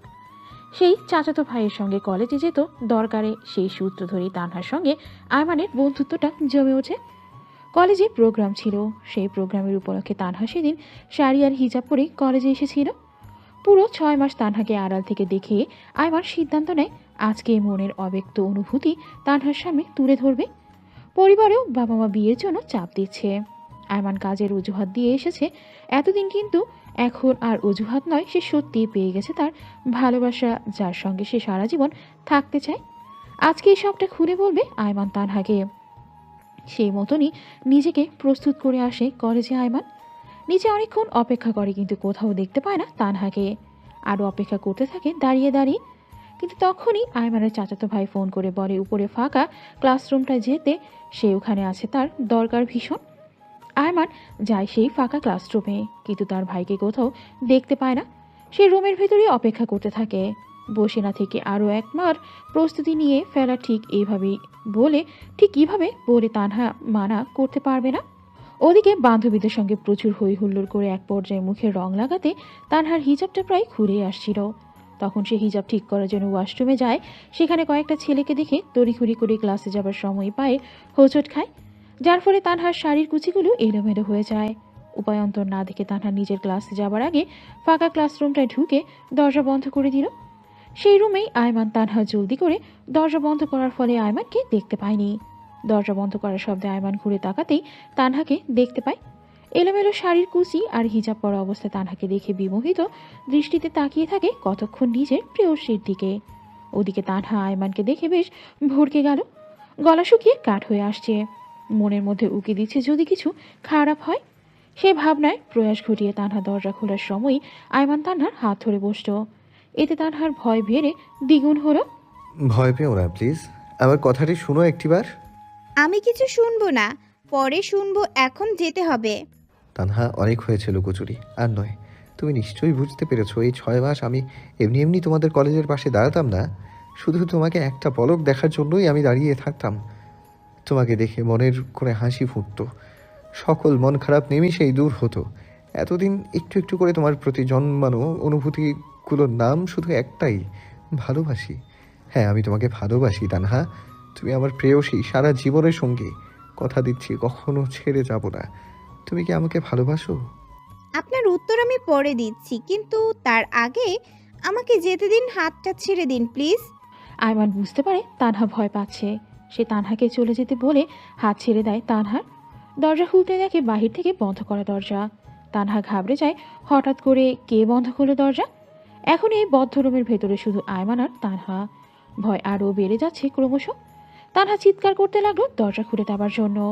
ওদিকে এক টিচার খুঁজছে তানহাকে তার এক স্টুডেন্টকে নোটস দেওয়ার জন্য, যেটা সে তানহাকে দিয়েছিল। সেই স্টুডেন্টকে দেওয়ার জন্য তানহা বলেছিল আজকে দিয়ে দিবে, কিন্তু না দেওয়ার কারণে সেই টিচার খুঁজছে তানহাকে। খুঁজতে খুঁজতে অনেকক্ষণ খুঁজে না পেয়ে তানহার ক্লাসমেটদের নিয়ে সেই ফাঁকা বন্ধ রুমের কাছে যেতে সবাই শুনতে পায় তানহার চিৎকার। আমাকে সাহায্য করুন, কেউ আছো? থাকলে দরজাটা খুলে দাও, আমি আটকা পড়েছি। আমাকে সাহায্য করো, আমার খুব ভয় করছে এখানে। আয়মান নীরব দর্শকের মতো চেয়ে আছে তানহার পানে। সেও বুঝে উঠতে পারছে না দরজাটা বন্ধ করলো কে। ইতিমধ্যে সবাই এসে পৌঁছেছে সেই রুমে তানহার চিৎকার শুনে। তামান্না এসে দরজা খুলতে তানহা তামান্নাকে জড়িয়ে ধরে কান্না করে দেয়। উপস্থিত সবাই তানহার এলোমেলো অবস্থা আর কান্না, তার উপর বন্ধ রুমের ভেতর আয়মানকে দেখে তাদের মনের ধারণা করে নেয় কি হয়েছে। এই ছেলেটি কি তোমার সঙ্গে উল্টো পাল্টো কাজ করার চেষ্টা করেছিল তানহা? তুমি এমন অগোছালো কেন? কি হয়েছে আমাদের খুলে বলো। নিশ্চয়ই কিছু খারাপ করেছে না তোমার সঙ্গে এই ছেলেটা? এই ছেলে তুমি কেমন চরিত্রহীন লম্পট ছেলে, বন্ধ রুমে একটা মেয়ের সুযোগ নিচ্ছ। পরিবারে কোনো শিক্ষা নেই তোমার? স্যার, আপনারা ভুল বুঝছেন। আমি তো শুধু তানহাকে...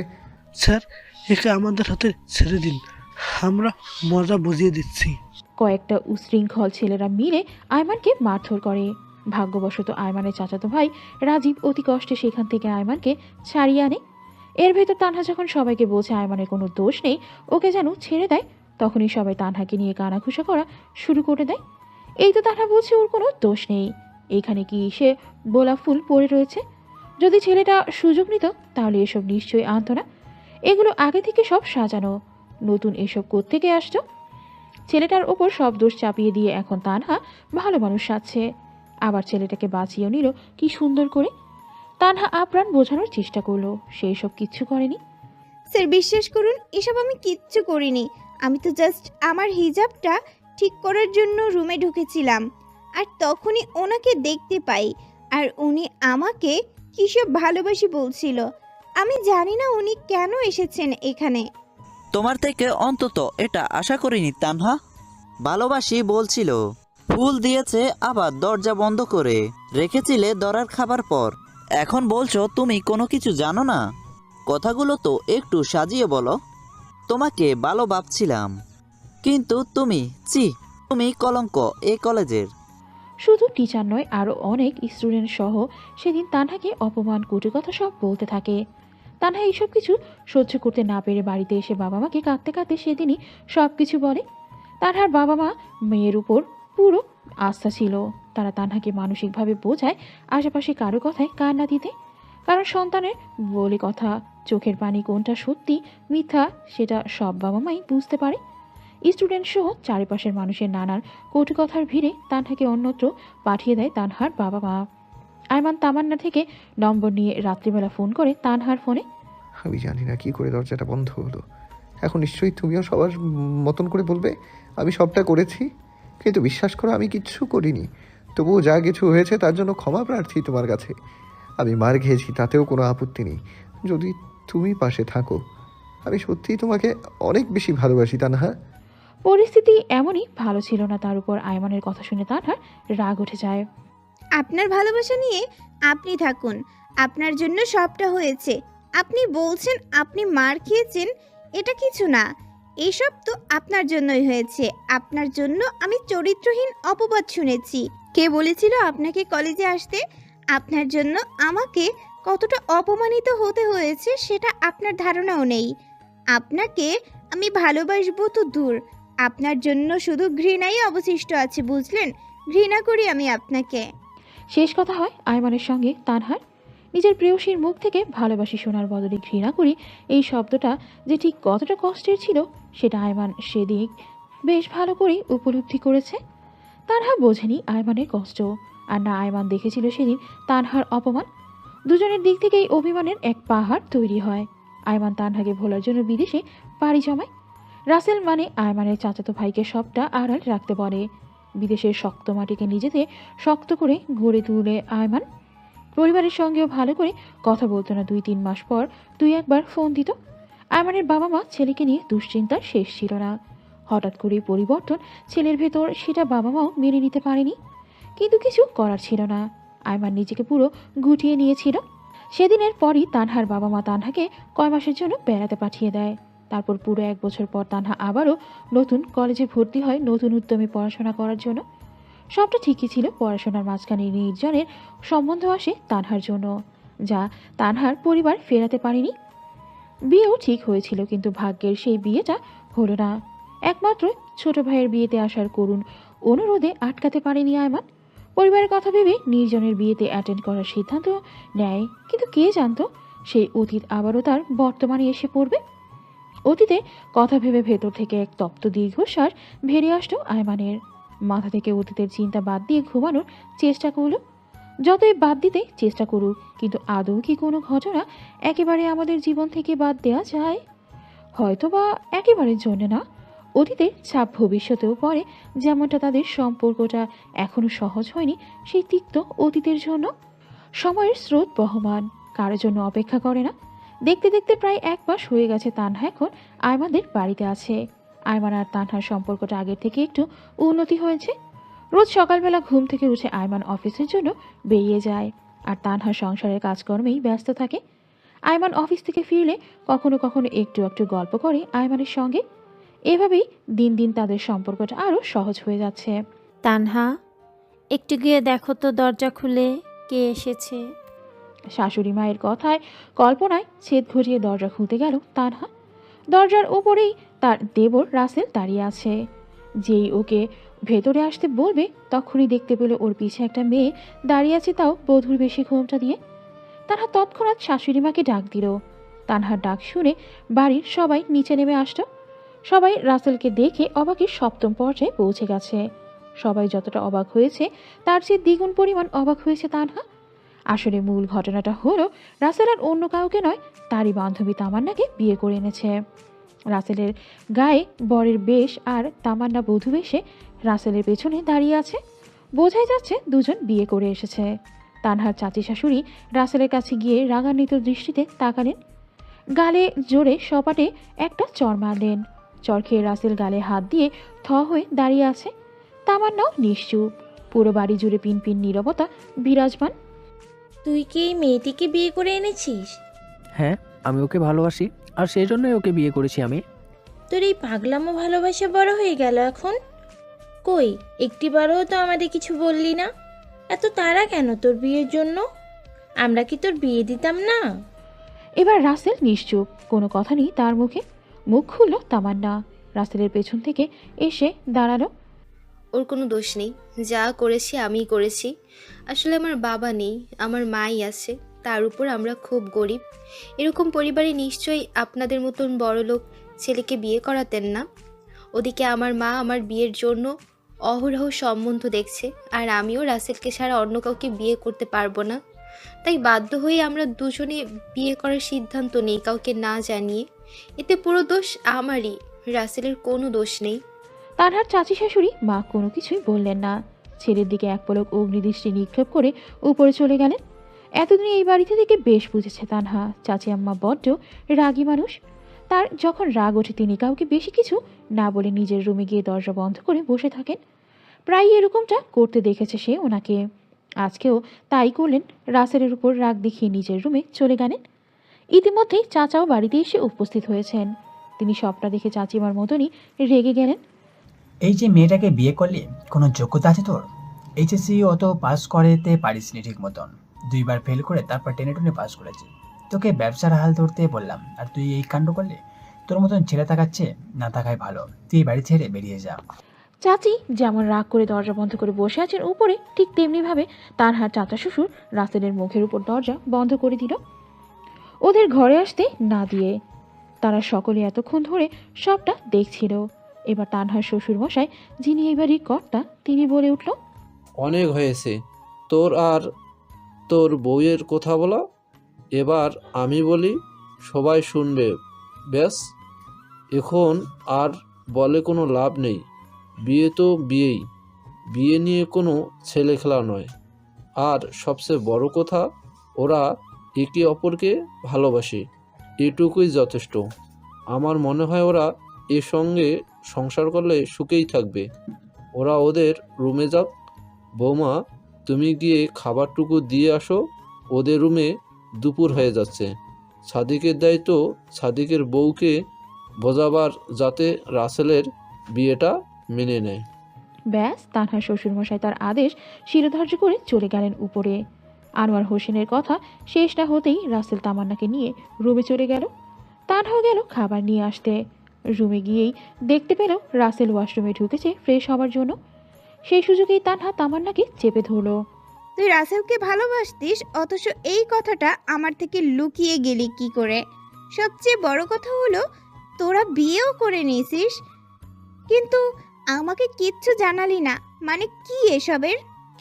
আমাকে ক্ষমা করে দে প্লিজ। তুই তো জানিসই আমার মতন মেয়েকে তোর এই পরিবার মেনে নিত না কিছুতেই, তাই বাধ্য হয়ে বিয়েটা করতে হয়। ক্ষমা করে দে। তোকে আমাদের সম্পর্কের কথা বলিনি বলে রাসেলই আমাকে ওয়াদা করিয়েছিল যাতে কাউকে কিছু না বলি। এবার বুঝলি? এবার অন্তত আমার উপর রাগ করে থাকিস না প্লিজ। তামান্নার মুখ থেকে সব সত্যিটা শোনার পর সত্যি আর তামান্নার উপর রাগ রইল না তানহার। তামান্নার সঙ্গে কিছুটা গল্প করলো যতক্ষণ না পর্যন্ত রাসেল বেরোচ্ছিল। নে এবার খেয়ে নে, আমি যাচ্ছি কেমন? কোনো কিছু দরকার পড়লে আমাকে বলিস, আমি থাকতে তোর আর কোনো অসুবিধা হবে না। তানহা চলে যেতেই তামান্না ঘরের দরজা আটকে দিল। আমি থাকতে তুই কোনোদিনও সুখী হবি? এটা সম্ভব? হুম, একদমই না। সেজন্যই তো আমি চলে এসেছি। তামান্না নিজের আপন মনে হাসতে লাগলো। রাসেলকে দেখতে পেয়ে স্বাভাবিকভাবে বসে রইল আগের ন্যায়। আজকে আয়মানের পছন্দ অনুযায়ী সাদা রঙের শাড়ি পরেছে, মাথায় সাদা ফুলের মালা, চোখ ভর্তি কাজল, হাত ভর্তি চুড়ি, সব মিলিয়ে আয়মানের পছন্দ মতন সেজে আয়মানের জন্য অপেক্ষা করছে। উদ্দেশ্য হলো আয়মান আসলে ঘুরতে বেরোবে। কি ম্যাডাম, এত সেজে গুজে বসে আছো আজকে? ড্রেসিং টেবিলে বসেছিল, হঠাৎ আয়মানের গলা শুনে চমকে উঠল। আয়মানের সামনে গিয়ে দাঁড়ালো। আজকে কেন জানি তানহার লজ্জা করছে খুব করে। আপনি ফ্রেশ হয়ে আসুন, আজকে আমরা বাইরে যাব খেতে। তানহার কথায় আয়মান মাথা দুলিয়ে ফ্রেশ হয়ে বেরোতেই দুজন বেরিয়ে পড়ল রাতের শহরে। সর্বপ্রথম রাস্তার ধারে দাঁড়ালো কিছুক্ষণ আয়মানের হাত দুটি ধরে, হাতে হাত রেখে কিছুক্ষণ হাঁটাহাঁটি করলো। তারপর একটু ঘোরাঘুরি করে বসলো এক জায়গায়। কি সুন্দর মুহূর্ত না এখন, শুধু তুমি আছো বলে। এমনি করে যেন প্রতি মুহূর্তই একসঙ্গে কাটে আমাদের। সবই ঠিকঠাক থাকবে যদি আপনি থাকেন সারা জীবন আমার সঙ্গে। তোমার সঙ্গে থাকবো বলেই তো এতকাল অপেক্ষা করেছি, আর সৃষ্টিকর্তা সেই তোমাকেই পাইয়ে দিল আমাকে। একবার হারিয়েছি আর দ্বিতীয়বার হারাতে দিব না। কালো অতীত একেবারের জন্য বিদায় হয়েছে আমাদের জীবন থেকে। এখন শুধু সামনে উজ্জ্বল ভবিষ্যৎ। আমি আর কিছু বললাম না আয়মানের কথার পৃষ্ঠে। মানুষটাকে একটু ভালোবাসা দিলেই যেন পৃথিবীর সমস্ত সুখ ওনার মুখে। তোমার হাতের ওই ঘড়িটা, এটা তো আগে দেখিনি আপু, নতুন কিনলা বুঝি? মীরার আকস্মিক প্রশ্নে ভরকে ওঠে তামান্না। মনের মধ্যে সন্দেহের আলাপন জেগে ওঠে দৃঢ়ভাবে। মনের ভাবনা মনে রেখে ওষ্ঠাত হয়ে হাসির রেখা ফুটিয়ে জবাব দিল। হ্যাঁ, এটা তো নতুনই, এই পরশুদিন মাত্র কিনলাম মীরা। কেন বলো তো? আসলে আপু, ঘড়িটা আমারও খুব পছন্দ হয়েছে, তাই আর কি। ও। তামান্না নিজের ঘরের দিকে অগ্রসর হতেই মীরা মনের আনন্দে নির্জনকে ডেকে নিয়ে ঘরে চলে যায়। অবশেষে সে যা ভেবেছে সেটাই তাহলে সঠিক। এখন তাহলে উপযুক্ত প্রমাণের অপেক্ষা। তাহলে বোঝা যাবে এটা কি তার নিছক মনের সন্দেহই বটে নাকি যা ভাবছে তাই। মা, তুমি একদমই চিন্তা করো না, আমি আমার উদ্দেশ্যে সফল হব খুব তাড়াতাড়ি। যে উদ্দেশ্য নিয়ে এই বাড়িতে এখানে এসেছি সেটা খুব তাড়াতাড়ি পূর্ণ হবে। কিন্তু তার আগে তুমি যা কাণ্ড করেছো, একবার তোমাকে দেখতে আসছি মা। তামান্নার রুম ক্রস করার সময় এই কথাগুলোই শুনলো তানহা একটু আগে। কই, এই যে 7 দিন আগে মাত্র ওদের বিয়ে হলো, তামান্না যখন এই বাড়িতে বিয়ে করে আসলো ও তো বলেছিল ও নাকি রাসেলকে ভালোবাসে এই বাড়িতে এসেছে। তাহলে কোন উদ্দেশ্যের কথা বলছে তামান্না? ভাবতেই অবাক লাগছে তানহার নিজের বেস্ট ফ্রেন্ড হয়েও ওর কোনো উদ্দেশ্য আছে, অথচ সেটা তানহা কিনা জানিই না। বলার হলে নিশ্চয় বলতো, কিন্তু ও যখন বলেনি তখন তানহাকেই সবটা জেনে নিতে হবে। হাই স্কুল লাইফ আর কলেজ অবধিও তামান্নাই তানহার বেস্ট ফ্রেন্ড ছিল, অথচ ওর বাসায় কোনোদিন তানহাকে নিয়ে যাওয়া তো দূর, কখনো ওর মায়ের চেহারাটাও তানহাকে দেখতে দেয়নি। তামান্না এখানে বাসা ভাড়া করে থাকতো, বলতো ওর মা গ্রামে একা থাকে, কিন্তু তামান্নার কথা শুনে মনে হচ্ছে না ওর মা গ্রামে একা থাকে। অথচ তামান্না এখনই ফোনে ওর মাকে বলল আসছি, তার মানে তামান্না আগে মিথ্যে বলেছে তানহাকে। শুধু তাই নয়, তামান্নার এই বাড়িতে আসার একটা উদ্দেশ্য আছে, যেটা কিনা তানহা কেউই জানে না। সত্যিটা জানার জন্য তামান্নার পিছু নিল তানহা। তামান্না বড় রাস্তার মোড় ছেড়ে সামনে একটু এগিয়ে গেল, সেখান থেকে অটোয় উঠল। তানহাও তামান্নার পিছু পিছু গেল। তারপর কিছু দূর এগোতেই একটা বস্তির ভেতর ঢুকলো তামান্না। তানহাও পিছু পিছু গেল। বস্তির ভেতর ঢুকলেও বস্তির ঘরগুলো থেকে 5 মিনিট দূরত্বে একটা ভাঙাচোরা ঘর আছে, সেখানে গিয়ে ঢুকলো তামান্না। তানহাও মনের কৌতূহল মেটাতে সেই ভাঙাচুরা ঘরটার কাছে গিয়ে দাঁড়ালো। একটা ছোট্ট জানালা আছে, সেই খানটায় গিয়ে দাঁড়ালো ওদের কথা শোনার জন্য। তার মানে তুমি মিথ্যা বলে আমাকে এনেছো এখানে?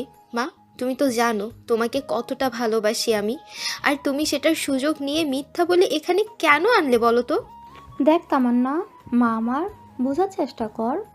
তুই যা করছিস তা অন্যায়। যা হবার তা তো হয়েই গেছে, তাই না বল? এখন আর এসব বলে কি কোনো লাভ হবে আদৌ? এর চেয়ে বরং তুই মন দিয়ে সংসার কর, এটাতেই আমি খুশি। তুমি খুশি? হ্যাঁ, আমি কিছুই বুঝছি না মা। ঠিক কতটা খুশি নিয়ে তুমি আমাকে মানুষ করেছো? আর কি বললে, যা হয়েছে তা হয়েছেই, ভুলে যাব? কখনোই না। এবার তামান্নার মা আর কিছু বললেন না, চুপ করে রইলেন। আমি এখন ওদের কথাই শুনে যাচ্ছি। মধ্যবয়স্ক মহিলাটাই তামান্নার মা তাহলে? যেটা সন্দেহ করে এসেছি সেটাই ঠিক। মানে তামান্না আমাকে মিথ্যে বলেছিল ওর মা গ্রামে থাকে। জানি না আর কত কি শুনতে পাবো। ভাগ্যি সেখানে এসেছিলাম তামান্নার পিছু পিছু। দেখি আরও কি বলে। তো নিজের সুখের সংসারটা নষ্ট করে দিবি তুই? রাসেল তো ভালো ছেলে, ও যদি জানে এসব তাহলে কি হবে ভেবে দেখেছিস একবার? তামান্নার মায়ের কথায় চমকে গেল তানহা। মানে এসবের ভেতর রাসেলও জড়িয়ে আছে। নিশ্চয়ই কোনো বড়সড় প্ল্যান লুকিয়ে আছে। তামান্নাকে এমনি এমনি বললেও মিথ্যা বলবে, তাই প্রমাণ হিসেবে ভিডিও করে নিই। সংসার তো দূর, ভালোবাসা? কিসের ভালোবাসা? হ্যাঁ মা, রাসেল শুধুমাত্র আমার খেলার একটা গুটি মাত্র, বুঝেছো? ওকে আমি না কোনোদিনও ভালোবেসেছি আর না ভালোবাসবো। আমার তো শুধু উদ্দেশ্য একটাই, যারা তোমাকে আমাকে এই করুণ অবস্থা করেছে তাদের সুখ নষ্ট করা। আর দেখো অলরেডি আমি সেখানে কতটা এগিয়ে গেছি, পৌঁছে গেছি মঞ্জিল ভিলায়, যেখানে মিজান সাহেবের 2 মেয়ে মীরা আর তানহা আছে। ছেড়ে দে ওদের, আর কত নিচে নামবি? কম ক্ষতি তো করিসনি ওদের 2 বোনের, বল? তানহার কলেজে যে বদনাম করেছিস, মীরার ওপর যে মিথ্যা তকমা লাগিয়েছিস, এটাই যথেষ্ট। আর কিছু করতে হবে না তোকে। আর যে তোকে দূরে ঠেলে দিয়েছে, অস্বীকার করেছে, তার যেন কিছু করিস না আর। এতক্ষণ ধরে সবটা চুপচাপ সহ্য করে শুনে এলেও এবার যেন ধৈর্যের বাঁধ ভেঙে গেছে তানহার। তামান্নার মায়ের কথা শুনে স্পষ্ট বোঝা যাচ্ছে তামান্নাই সব কিছু করেছে। যাকে নিজের বোন ভেবেছে, যার সঙ্গে এত বছর রয়েছে ছায়ার মতন, আর সে কিনা তানহার এত বড় ক্ষতি করলো। মানতেই পারছে না এই সব কিছুর মূলে তামান্না রয়েছে। কিন্তু মাথায় প্রশ্ন একটাই, ও কেন এরকম করলো? এই যে এতগুলো বছর আমরা যে কষ্টে রয়েছি, সেগুলো কি কিছুই দাম নেই মা? বড় হবার আগ পর্যন্ত কত মানুষের কত কটু কথা শুনেছি, সেটা কেবলমাত্র ওই তানহা আর তানহার বাবার জন্য। এগুলো কি এত সহজে ভুলে যাব? কখনোই না। যে মানুষটা আমাকে জন্ম দিয়েছে, যে মানুষটা আমার বাবা, তাকে একবারও পর্যন্ত বাবা বলে ডাকতে পারিনি। বাবার ভালোবাসা কি তা আজ অবধি এখনো বুঝতে পারিনি। সেই মানুষগুলোকে ছেড়ে দেবো এত সহজে? উনি ওনার পরিবারের জন্য এত কিছু করেছে, তো ঠিকই আছে, সেই পরিবারের সুখে থাকতে দেব না আমি। তারপর দেখো কি হয়। তানহার মনে হচ্ছে এখনই গিয়ে তামান্নাকে ধরে জিজ্ঞেস করতে সবটা। কিন্তু তামান্নার মনে নিশ্চয়ই কোনো ফন্দি আছে, যার জন্য ও এত কিছু করেছে। ভরসা হচ্ছে না তামান্নার উপর। তানহা এখানে থাকলে নির্ঘাত তানহার ক্ষতি করবে। এতটা ঝুঁকি নিয়ে এখানে থাকাটা নিরাপদ বোধ করলো না একা একা। আয়মান কোনো প্রশ্ন করবেন না। আপনি এক্ষুনি বড় রাস্তা ছেড়ে যে বস্তিটা আছে সেখানে একটা ভাঙা বাড়ি আছে, কোনো কথা না বলে যত দ্রুত সম্ভব চলে আসুন। তানহার এরকম ফোন করে আয়মান স্থির থাকতে পারল না। হন্তদন্ত হয়ে বেরিয়ে গেল অফিস থেকে। মনের ভেতর একটাই প্রশ্ন, কি এমন ঘটনার সম্মুখীন হলো তানহা? বারবার বলেছি, যা হয়েছে ভুলে মন দিয়ে সংসার কর। যে মানুষটা আমাদের খোঁজও নেয়নি, তার জন্য এত কিছু করে কোনো লাভ নেই। কি দিয়েছেন ওই মানুষটা আমাকে? বাবার আদর তো দূরে থাক, পিতৃ পরিচয়টুকুও দেননি। উনি ওনার 2 মেয়ে তানহা আর মীরাকে নিয়ে সুখে শান্তিতে সংসার করছে। ওনার নাকি 2টো সন্তান। এদিকে আমি যে ওনার আরও একটি সন্তান হই এটা তো উনি মানেনি না। ওনার মান সম্মান নষ্ট হয়ে যাবে সমাজে। তোমার কথা জানালে এই জন্যই তোমাকেও স্বীকৃতি দেয়নি কখনো। এত অপমান অবহেলা সহ্য করে আমাকে বড় করেছো তুমি। এসবটা ভুলে যেতাম এত সহজে মা, এটা সম্ভব নয়। আমাদের কী দোষ বলো? উনি সর্বদা তোমাকে বলে এসেছেন ওনার 2টো মেয়ে তাদের নিয়ে সুখে থাকতে চায়। তো যে বাবা আমাকে সুখে থাকতে দেয়নি, আমাকে পরিচয়ও দেননি নিজের সন্তানের কারণে, সেই সন্তানকে আমি কি করে এত সহজে সুখে থাকতে দেবো মা? এটা তো কখনোই হতে পারে না। তাই জানো তো, সেই কলেজে রাসেলকে দিয়ে সেদিন আয়মানকে আমিই ডাকাই, আর তানহা যে ওয়াশরুমে যেতে চাইছিল সেখানেও লোক আমিই ঠিক করাই যাতে ও আয়মানের সঙ্গে সেই রুমে ধরা পড়ে। আর সর্বশেষে আমিই সিটকে নিয়ে এঁটে দেই। সারা কলেজ মহল্লায় সবখানে তানহার নামে ছিছে পড়ে। কিন্তু এই মিজান সাহেব, উনি তো মহান। তানহা তো ওনার সেই সন্তান যার জন্য উনি আমাদের ছেড়ে দিয়েছে। তাই সেই মহত্ব প্রমাণ করতে সে তানহাকে অন্যত্র পাঠিয়ে দেয়। এতেও তোর শান্তি হয়নি? আর কি কি করেছিস তুই? এসব কিছু আমাকে কেন বলিসনি আগে? শোনো, ভেবেছিলাম এটুকুতেই হবে, কিন্তু তা না। মিজান সাহেব তার বড় মেয়ের বিয়ে ঠিক করলো ধুমধাম করে, আর আমি থাকতে সেটা কি করে হতে দিতাম মা? সেজন্যই তো মীরা যখন জেনেছিল নির্জনের সঙ্গে তানহার বিয়ে হবে আর সে নির্জনকে ভালোবাসে, যখন এটা বলতে গেছিল আমি ওকে আটকে দিই ওর বোনের ভয় দেখিয়ে। কারণ আমি চাইছিলাম বিয়েতে বড়সড় একটা ধামাকা হোক, আর আমার প্ল্যান মতো আমি সবটা করি। বিয়ের দিন মীরাকে দিয়ে মিথ্যা নাটক করাই। জানো, ও প্রথমে রাজি হচ্ছিল না। যখন তানহার ছোট্ট একটা অ্যাক্সিডেন্ট করলাম তখন সুর সুর করে আমার কথা মেনে নিল। মনে করেছিলাম মীরার সঙ্গে বিয়েটা ঠিক হোক কিংবা তানহার সঙ্গে বিয়েটা ভাঙুক। এই সমাজে যে একটা বিয়ে ভেঙে যাওয়া মেয়ের কী করুণ পরিস্থিতি হয় সেটা তো সবারই জানা। আর সেই করুণ পরিস্থিতিতেই ফেলতে চেয়েছিলাম ওই মিজান সাহেবকে, যাতে বুঝতে পারি। কিন্তু এবারও অসফল হলাম ওই আনোয়ার সাহেবের জন্য। উনি ধেই ধেই করে ওনার বড় ছেলের বৌমা করে নিলেন তানহাকে। এত কিছু করেও যেন কিচ্ছু হচ্ছিল না মা। কিন্তু ভাগ্য বোধহয় আমার সহায় ছিল কিছুটা। সেজন্যই তানহা আর আয়মানকে এক করেছে। জানো, ওরা এখনও নিজেদের মেনে নেয়নি সেই অতীতের জন্য, এটা আমি বুঝেছি। আর এইবার আমার সর্বশেষ পরিকল্পনা মতো আমি রাসেলকে বিয়ে করে ওই বাড়িতে ঢুকে পড়ি। মানে তুই রাসেলকে ভালোবাসিস না? ভালোবাসা? আমি কখনোই তোমাকে ছাড়া অন্য কাউকে ভালোবাসিনি। জানো তো, এত কিছু করেও যখন কোনো কাজ হলো না তখন আজকেই শেষ কাজটা করে দিয়ে এসেছি। ওই তানহার খাবারে বিষ মিশিয়ে দিয়ে এসেছি। মিজান সাহেব তার সন্তানকে হারালে বুঝবে কেমন লাগে। তামান্নার কথা শেষ না হতেই সপাটে দুটো চর পড়ল ওর গালে। আর কেউ নয়, এটা মেরেছে ওর মা। তামান্না অবাক হয়ে তাকিয়ে আছে ওর মায়ের দিকে। যে মা কখনো ওকে বকা পর্যন্ত দেয়নি সে আজ ওকে চর মারছে। এই দিনটা কি দেখার জন্য কি সমাজের এত মানুষের এত কথা শুনে তোকে বড় করেছি? সব কিছুই ঠিকঠাক ছিল, কিন্তু তুই শেষ পর্যন্ত বিষ। এটা কি করে করতে পারলি? যা, ওই বাড়িতে যা, এক্ষুনি গিয়ে বিষ ফেলে দিয়ে আয়।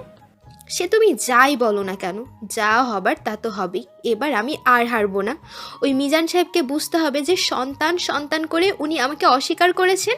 সেই সন্তান না থাকলে কেমন লাগে। তামান্না ওর মাকে কিছু বলার সুযোগ না দিয়ে বেরিয়ে গেল। তামান্নাকে দেখে তানহা সরে গেল। তামান্না চলে গেল। তানহা এখনও ঘোর কাটিয়ে উঠতে পারছে না। কলেজে তানহার বদনাম, বিয়ে ভাঙা, এমনকি বিষ মেশানোর মতন কাজও করতে পারল তামান্না, যে কিনা তানহার বেস্ট ফ্রেন্ড ছিল। বোনের মতন ছিল সেই পিঠে ছুরি বসানো। কিন্তু ওর তো পুরো দোষ নয়, এর জন্য তো দায়ী আমার বাবা। তামান্না ওনার মেয়ে, আমার সৎ বোন। ওকে পরিচয় দেয়নি তানহার বাবা, তাও তানহার জন্য এতগুলো ধাক্কা পরপর নিতে পারছে না তানহা। মাটিতে ধপ করে বসে রইল, নীরবে অশ্রুপ্রশাসন দিচ্ছে, যেন কোনো কিছু বলার শক্তি তার মধ্যে আর অবশিষ্ট নেই। সকল শক্তি হারিয়ে সে খোলা মাঠে বসে কেঁদে চলেছে এক নাগারে। কিছুক্ষণের ভেতরেই সেই জায়গায় আয়মান এসে উপস্থিত হয়। তখন ওভাবে আয়মানকে এভাবে বলার কারণ, আবার এখন তানহাকে এভাবে কাঁদতে দেখে ভরকে যায় আয়মান। তুমি কাঁদছো কেন? কি হয়েছে খুলে বলো আমাকে। তানহার কান্নার ব্যাগ যেন আয়মানকে দেখে বৃদ্ধি পেল। সে ক্রমশ কেঁদেই যাচ্ছে। একসময় আয়মানের কথার মতনই ফোন থেকে ভিডিওটা বের করে আয়মানের সামনে তুলে ধরল। ভিডিও দেখা শেষ করে আরমান তানহাকে নিয়ে বাড়িতে গেল। প্রতিমধ্যে তানহার মা বাবাকেও আসতে বলল, বাড়িতে রাসেল সহ সবাইকে থাকতে বলল। কিছুক্ষণের ভেতর আয়মান তানহাকে নিয়ে বাড়ির ভেতর পৌঁছালো। সবাই আয়মানের কথা মতন ড্রয়িং রুমে বসে আছে। ইতিমধ্যে সেখানে তানহার বাবা মাও আছেন, এমনকি তামান্নাও আছে। কি রে, সবাইকে এভাবে ডাকলি কেন তুই? কিছু দেখাবার আছে সবাইকে। এই বলে আয়মান তামান্নার মাকে গাড়ি থেকে বাড়ির ভেতর আনলেন। তামান্নার মাকে দেখে মিজান সাহেব উঠে দাঁড়ালেন। ওনার মুখ দেখে বোঝা যাচ্ছে উনি তামান্নার মাকে দেখে ঠিক কতটা ভয় পেয়েছে।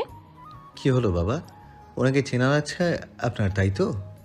আয়মানের প্রশ্নোত্তরে মিজান সাহেব কিছু বললেন না। তরতর করে ঘেমে যাচ্ছেন উনি। মনে ভয় ঢুকে গেছে তামান্নার মাকে দেখে। তাহলে কি আজকেই সেই সত্যিটা এসে পড়বে সবার সামনে? সকলের সুবিধার্থে আমি বলবো না উনিকে, তবে ভিডিওটা দেখো, তাহলে সবাই বুঝবে। ভিডিও চালানো হলো। সকলে দেখতে লাগলো ভিডিওটা। ইতিমধ্যে আয়মানের কথা মতন পুলিশ এসে উপস্থিত হয়েছে বাড়ির ভেতর। সবাই ভিডিও দেখছে, সবার মুখে অবাকের ছাপ লক্ষণীয়। তবে সবচেয়ে বেশি অবাক বোধহয় মীরা তানহার মাই হয়েছেন। লজ্জায় ভয়ে সব মিলিয়ে মিজান সাহেব ঠায় দাঁড়িয়ে আছে। অবশেষে ভিডিও শেষ হলো। আয়মানের পরিবার নীরব দর্শক, কারণ ঘটনাটা মিজান সাহেবের। কিন্তু তানহার মা চুপ করে রইলেন না। তিনি মিজান সাহেবের গালে সপাটি দুটো চর বসিয়ে দিলেন। মীরাও যেন এখনো হতভম্ব হয়ে আছে। তার বাবা এরকম একটা কাজ করবে সেটা মীরার কল্পনাতেও ছিল না। তানহা এখনো সমান তালে কেঁদেই যাচ্ছে। এত বড় একটা অন্যায় করে তুমি ওই মহিলা আর তামান্নার সঙ্গে, তাও বুক ফুলিয়ে এতদিন চলে আসছো। মনের মধ্যে কোনো অনুশোচনা নেই তোমার? কি করে করতে পারলে এরকমটা? আমার মেয়েদের কথা একবারও ভাবলে না? তোমার জন্য এত কিছু হয়েছে, কেন করলে এরকমটা বলো? বাবা, এই বাবা ডাক্তার শোনার জন্যই তামান্না এত কিছু করেছে। আমাকে জিজ্ঞেস করলে আমি সবসময় বলতাম আমি সবচেয়ে বেশি ভালোবাসি আমার বাবাকে। আর আজকে সেই বাবাই এরকম একটা জঘন্য কাজ করবে সেটা ভাবতেও কষ্ট হচ্ছে, জানো তো। শত যাই হোক, তুমি তো বাবা, তাই তোমাকে বেশি কিছু বলবো না। কিন্তু আমার মুখ থেকে তোমার জন্য বাবা ডাক আসবে কি না সেটা বলতে পারছি না। বোধহয় বাবা ডাকটা তুমি আর শুনতে পারবে না। শুধু তুই কেন আপু, এই লোকটা আমার মুখ থেকে ওনার জন্য বাবাটা কোনো দিনও শুনতে পারবে না। আমি ভুলে যাব এই লোকটা আমার বাবা, যিনি এত বড় একটা অন্যায় কাজ করেও আমাদের বাবা। সেরকম বাবাকে বাবা বলার কোনো প্রয়োজনই নেই। আজকে ওনার জন্যই তামান্না এতটা করেছে, আমাকে দিয়ে উচিত কাজ করিয়েছে। কিন্তু কেন? এই লোকটার জন্যই করিয়েছে। এই লোকটাকে আমি মরে গেলেও ক্ষমা করবো না। নিজের মেয়ে স্ত্রীর মুখ থেকে এইসব শুনে নীরবে অশ্রু বিসর্জন করছে মাথা নিচু করে। কিন্তু সত্যি তো সবসময় তিক্ত হয়। এতক্ষণ চুপ করেছিলেন তামান্না বেগম, এখন তিনিও মুখ খুললেন। আপনি আপনার সন্তানের জন্য আমার সন্তানের পরিচয় দেননি, যে কিনা আপনারও সন্তান ছিল। গরিব ঘরের মেয়ে ছিলাম, আমাকে ভুলিয়ে ভালিয়ে বিয়ে করলেন, তাও সেটা ছিল মিথ্যে বিয়ে। যদিও বা পরে সেটা জানি, কিন্তু তখন আপনি আপনার বউ বাচ্চার অজুহাত দিয়ে চলে গেছেন। আমিও মেনে নিয়েছিলাম আমার এই নিষ্ঠুর এই নিয়তি। কিন্তু আমার কি দোষ ছিল বলতে পারেন? সে কেন বাবা ডাকতে পারলো না? বাবার ভালোবাসা তো দূর, বাবার পরিচয়টুকুও পেল না। দেখেছেন, যা করেছেন তা ফিরে পেয়েছেন। এখন আপনার সন্তানেরাও আপনার দিক থেকে মুখ ফিরিয়ে নিয়েছে। এখন ওদের দৃষ্টিতে শুধুই ঘৃণা, তাও আপনার জন্য। আমার মেয়ে ভুল করেছে, তাও আপনার জন্যই। বাবা, কখন আপনাকে বাবা বলে ডাকতে পারিনি। ছোটবেলায় যখন দেখতাম সব বন্ধুদের বাবা এসে স্কুলে দিয়ে যায়, তখন আমি ভাবতাম আমার বাবা কই। যখন বাবারা মেয়েদের নিয়ে ঘুরতে যেত, আমি ভাবতাম আমার বাবা কই। যখন একসঙ্গে খেলাধুলা করতো, তখন আমিই ভাবতাম আমার বাবা কই। এরকম অনেক দেখেছি আর অনেক ভেবেছি নিজের মনে মনে আমার বাবা কই। তখনও কিচ্ছু বুঝিনি জানেন। কিন্তু যখন বড় হয়েছি, একটু মায়ের কাছ থেকে সবটা জেনেছি, তখন থেকে আপনার আর আপনাদের জন্য মনে তীব্র ঘৃণা জন্মায়। কত ভাবে যে ওদের ক্ষতি করার চেষ্টা করেছি। আমার মনে শুধু একটাই কথা বাজতো, তানহা আর মীরার জন্য আপনি আমাকে সন্তানের পরিচয় দেননি। এখন বুঝতে পারছি, তো সে আমারই ছিল বাবা। সে তো আমার নয়। অযথায় মরিচিকার পেছনে ছুটেছি। সবার কাছে ক্ষমা চেয়ে নিচ্ছি। পারলে ক্ষমা করে দেবেন, নতুবা মনে মনে অভিশাপ দিয়ে যাবেন। আমাকে অ্যারেস্ট করুন। ভিডিওতে তো দেখলেনি আমি বিষ মিশিয়েছি, এত কিছু করেছি। আমার বাকি জীবনটা অন্ধকারেই কাটুক। সবটা মানলাম, কিন্তু আমার দোষ কি তামান্না? তোমাকে ভালোবেসেছি তাই আমাকে তুমি তোমার কাজে ব্যবহার করে আসলে? এরকমটা না করলেও পারতে। ভালোবাসা ভালো, কিন্তু ভুল মানুষকে ভালোবাসা ঠিক নয়। তোমার জন্য সেই ভুল মানুষটা আমি ছিলাম। এবার সঠিক মানুষকে খুঁজে নাও। আমিও যাচ্ছি আমার পথে। দাঁড়াও, আমার জন্য এত কিছু হয়েছে না, এর খেসারত আমিই দেব। শুধু তামান্না একটিবার আমাকে বাবা বলে ডাকবে? তামান্না কোনো কিছু না ভেবে মিজান সাহেবকে জড়িয়ে ধরলেন বাবা বলে, যেন বহু বছরের তৃষ্ণা মেটালো তার বাবাকে পেয়ে। মিজান সাহেব তামান্নাকে জড়িয়ে ধরলেন, এ তো ওনারই সন্তান। পারলে ক্ষমা করে দিস আমাকে। তোদের বাবা হওয়ার যোগ্য আমি ছিলাম না। আমার জন্য এত কষ্ট সহ্য করতে হয়েছে তোদের, তবে এখন আমি মুক্তি দিয়ে দিব তোদের। মিজান সাহেব সিঁড়ি বেয়ে উপরে ছাদে উঠে গেলেন। বাড়ি শুদ্ধ সবাই ওনার পিছু পিছু গেলেন। উনি ছাদে উঠে আগে দরজা আটকে দিলেন। সবাই চেঁচামেচি করছে, কিন্তু যা হবার তা তো হয়েই গেল। মিজান সাহেব ছাদ থেকে লাফ দিয়ে নিজের প্রাণ ত্যাগ করলেন।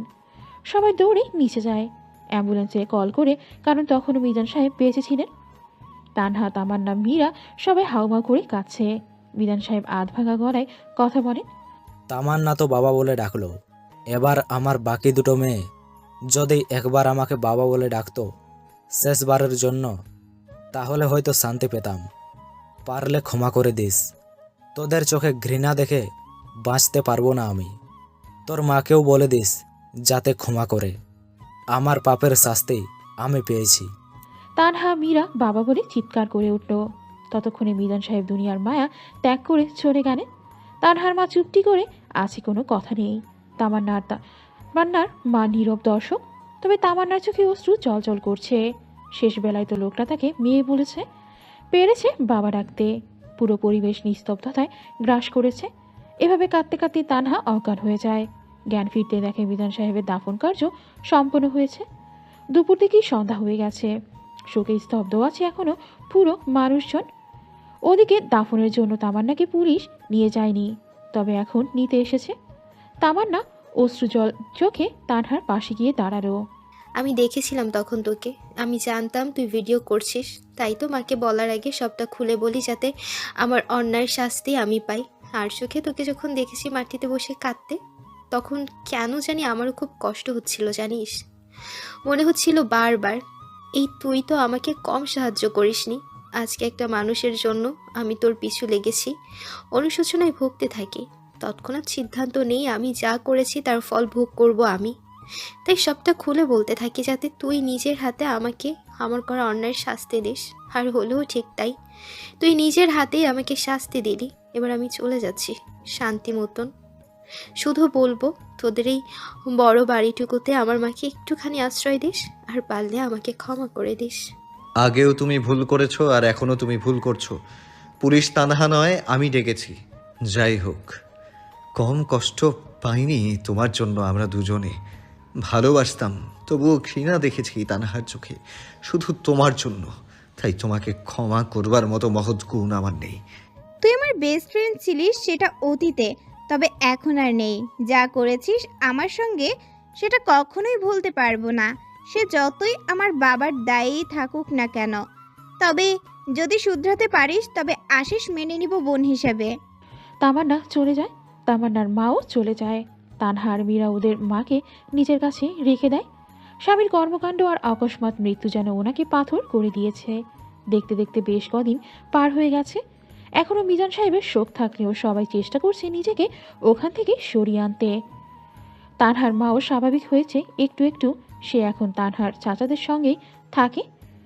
তামান্নার মাও সেই বস্তিতেই থাকে, শুধু খরচাটুকু আয়মান দিয়ে দেয়। মীরা আর নির্জন আগের মতনই আছে। রাসেল এখনও অপেক্ষা করে আছে কবে তামান্না সংশোধিত হয়ে ফিরবে, কারণ তার ভালোবাসা যে সত্যি, সে সত্যিই তামান্নাকে ভালোবাসে। আর তার জন্য অপেক্ষা যতদিন করতে হয় রাসেল করবে। সবশেষে সবাই এগিয়ে গেছে, শুধু থম মেরে আছে তানহার আয়মানের জীবন। অফিস থেকে ফেরার পথে একটা লাল টুকটুকে শাড়ি নিয়েছে তানহার জন্য। উদ্দেশ্য সম্পর্কটা আরও একটু এগোবার। বাড়িতে গিয়ে ফ্রেশ হয়ে পুরো রুমে কোথাও তানহাকে খুঁজে পায় না আয়মান। শেষে বারান্দায় চোখ পড়তেই দেখা মিলল তানহার। এক পলকে বাইরের দিকে তাকিয়ে আছে। মিজান সাহেব যাবার পর থেকে তানহা এরম চুপচাপ। তামান্নার সত্যি মিজান সাহেবের মৃত্যু সব মিলিয়ে এখনো পুরোটা কাটিয়ে উঠতে পারেনি তানহা। আয়মান অতি যত্নে তানহার কাছে গেল। আজও এভাবে দাঁড়িয়ে থাকবে? কেন জানি মনে হচ্ছে আমি যদি সবাইকে সত্যিটা না বলতাম তাহলে হয়তো তোমার বাবা ওরকম করতেন না। আপনার কোনো দোষ নেই, সত্যি লুকানো যায় না। তবে বাবা চলে গেছেন, এটা ওনার আরও একটা চরম ভুল। নিজের জীবন থেকে, তামান্নার থেকে, আমার থেকে, মীরার থেকে, মায়ের থেকে, সবার থেকে পালাতে উনি চলে গেছেন নিঃশব্দে। ভালো থাকুক উনি। বেশ, আমি ধরে নিব এতে আমি দায়ী নই, যদি তুমি আমার কথা শোনো। বেশ, বলুন তাহলে কি কথা? এই শাড়িটি পরে চলো আবারও আমরা রাতের শহরটাকে দেখতে বেরিয়ে পড়ি। চলুন তাহলে। তানহা রেডি হয়ে আসতো। বরাবরের মতনই আয়মান তানহার রূপে মুগ্ধ হলো। বেরিয়ে পড়ল রাতের শহরে। হাত দুটি একসঙ্গে দৌড়ে হেঁটে চলেছে অজানা রাস্তায়, যে রাস্তায় শুধু আয়মানই আছে। হাঁটতে হাঁটতে একসময় ক্লান্ত হয়ে রিকশায় চলে বসল। তানহা সযত্নে আয়মানের কাঁধে তার ক্লান্ত মাথাখানা এলিয়ে দিল। আয়মানও তানহার হাত দুটি নিজের মধ্যে রেখে তানহার কপোলদ্বয়ে তার ওষ্ঠের শীতল পরশ দিল। ভালোবাসি তোমাকে তানহা। সেবার উত্তর দাওনি, এবার বলো। ভালোবাসি আমিও আপনাকে। সকল ভুল বোঝাবুঝির অবসান ঘটিয়ে আমার শুধু আপনাকেই লাগবে। আয়মান মুচকি হেসে তার প্রেয়সী যে একসময় অপ্রিয় প্রেয়সী ছিল, সেই প্রেয়সী নিজের কাছে টেনে নিল। সেই তাকে এসে ফিরে পেয়েছে। রিকশা থেকে নেমে আবারও হাঁটা ধরে তাদের নিজ গন্তব্যস্থলে, হাত দুটি দুজনের একসঙ্গে রেখে। বাড়িতে গিয়ে ক্লান্ত শরীর দুটো বিছানায় এড়িয়ে দিল। আয়মান আবারও তার প্রেয়সীকে তার নিজ বাহু জোরে আবদ্ধ করে নিল। এ যেন বহু প্রতীক্ষার ফল হিসেবে আজকের রাতটুকু এসেছে তাদের জীবনে। ভালো থাকুক সকল ভালোবাসা।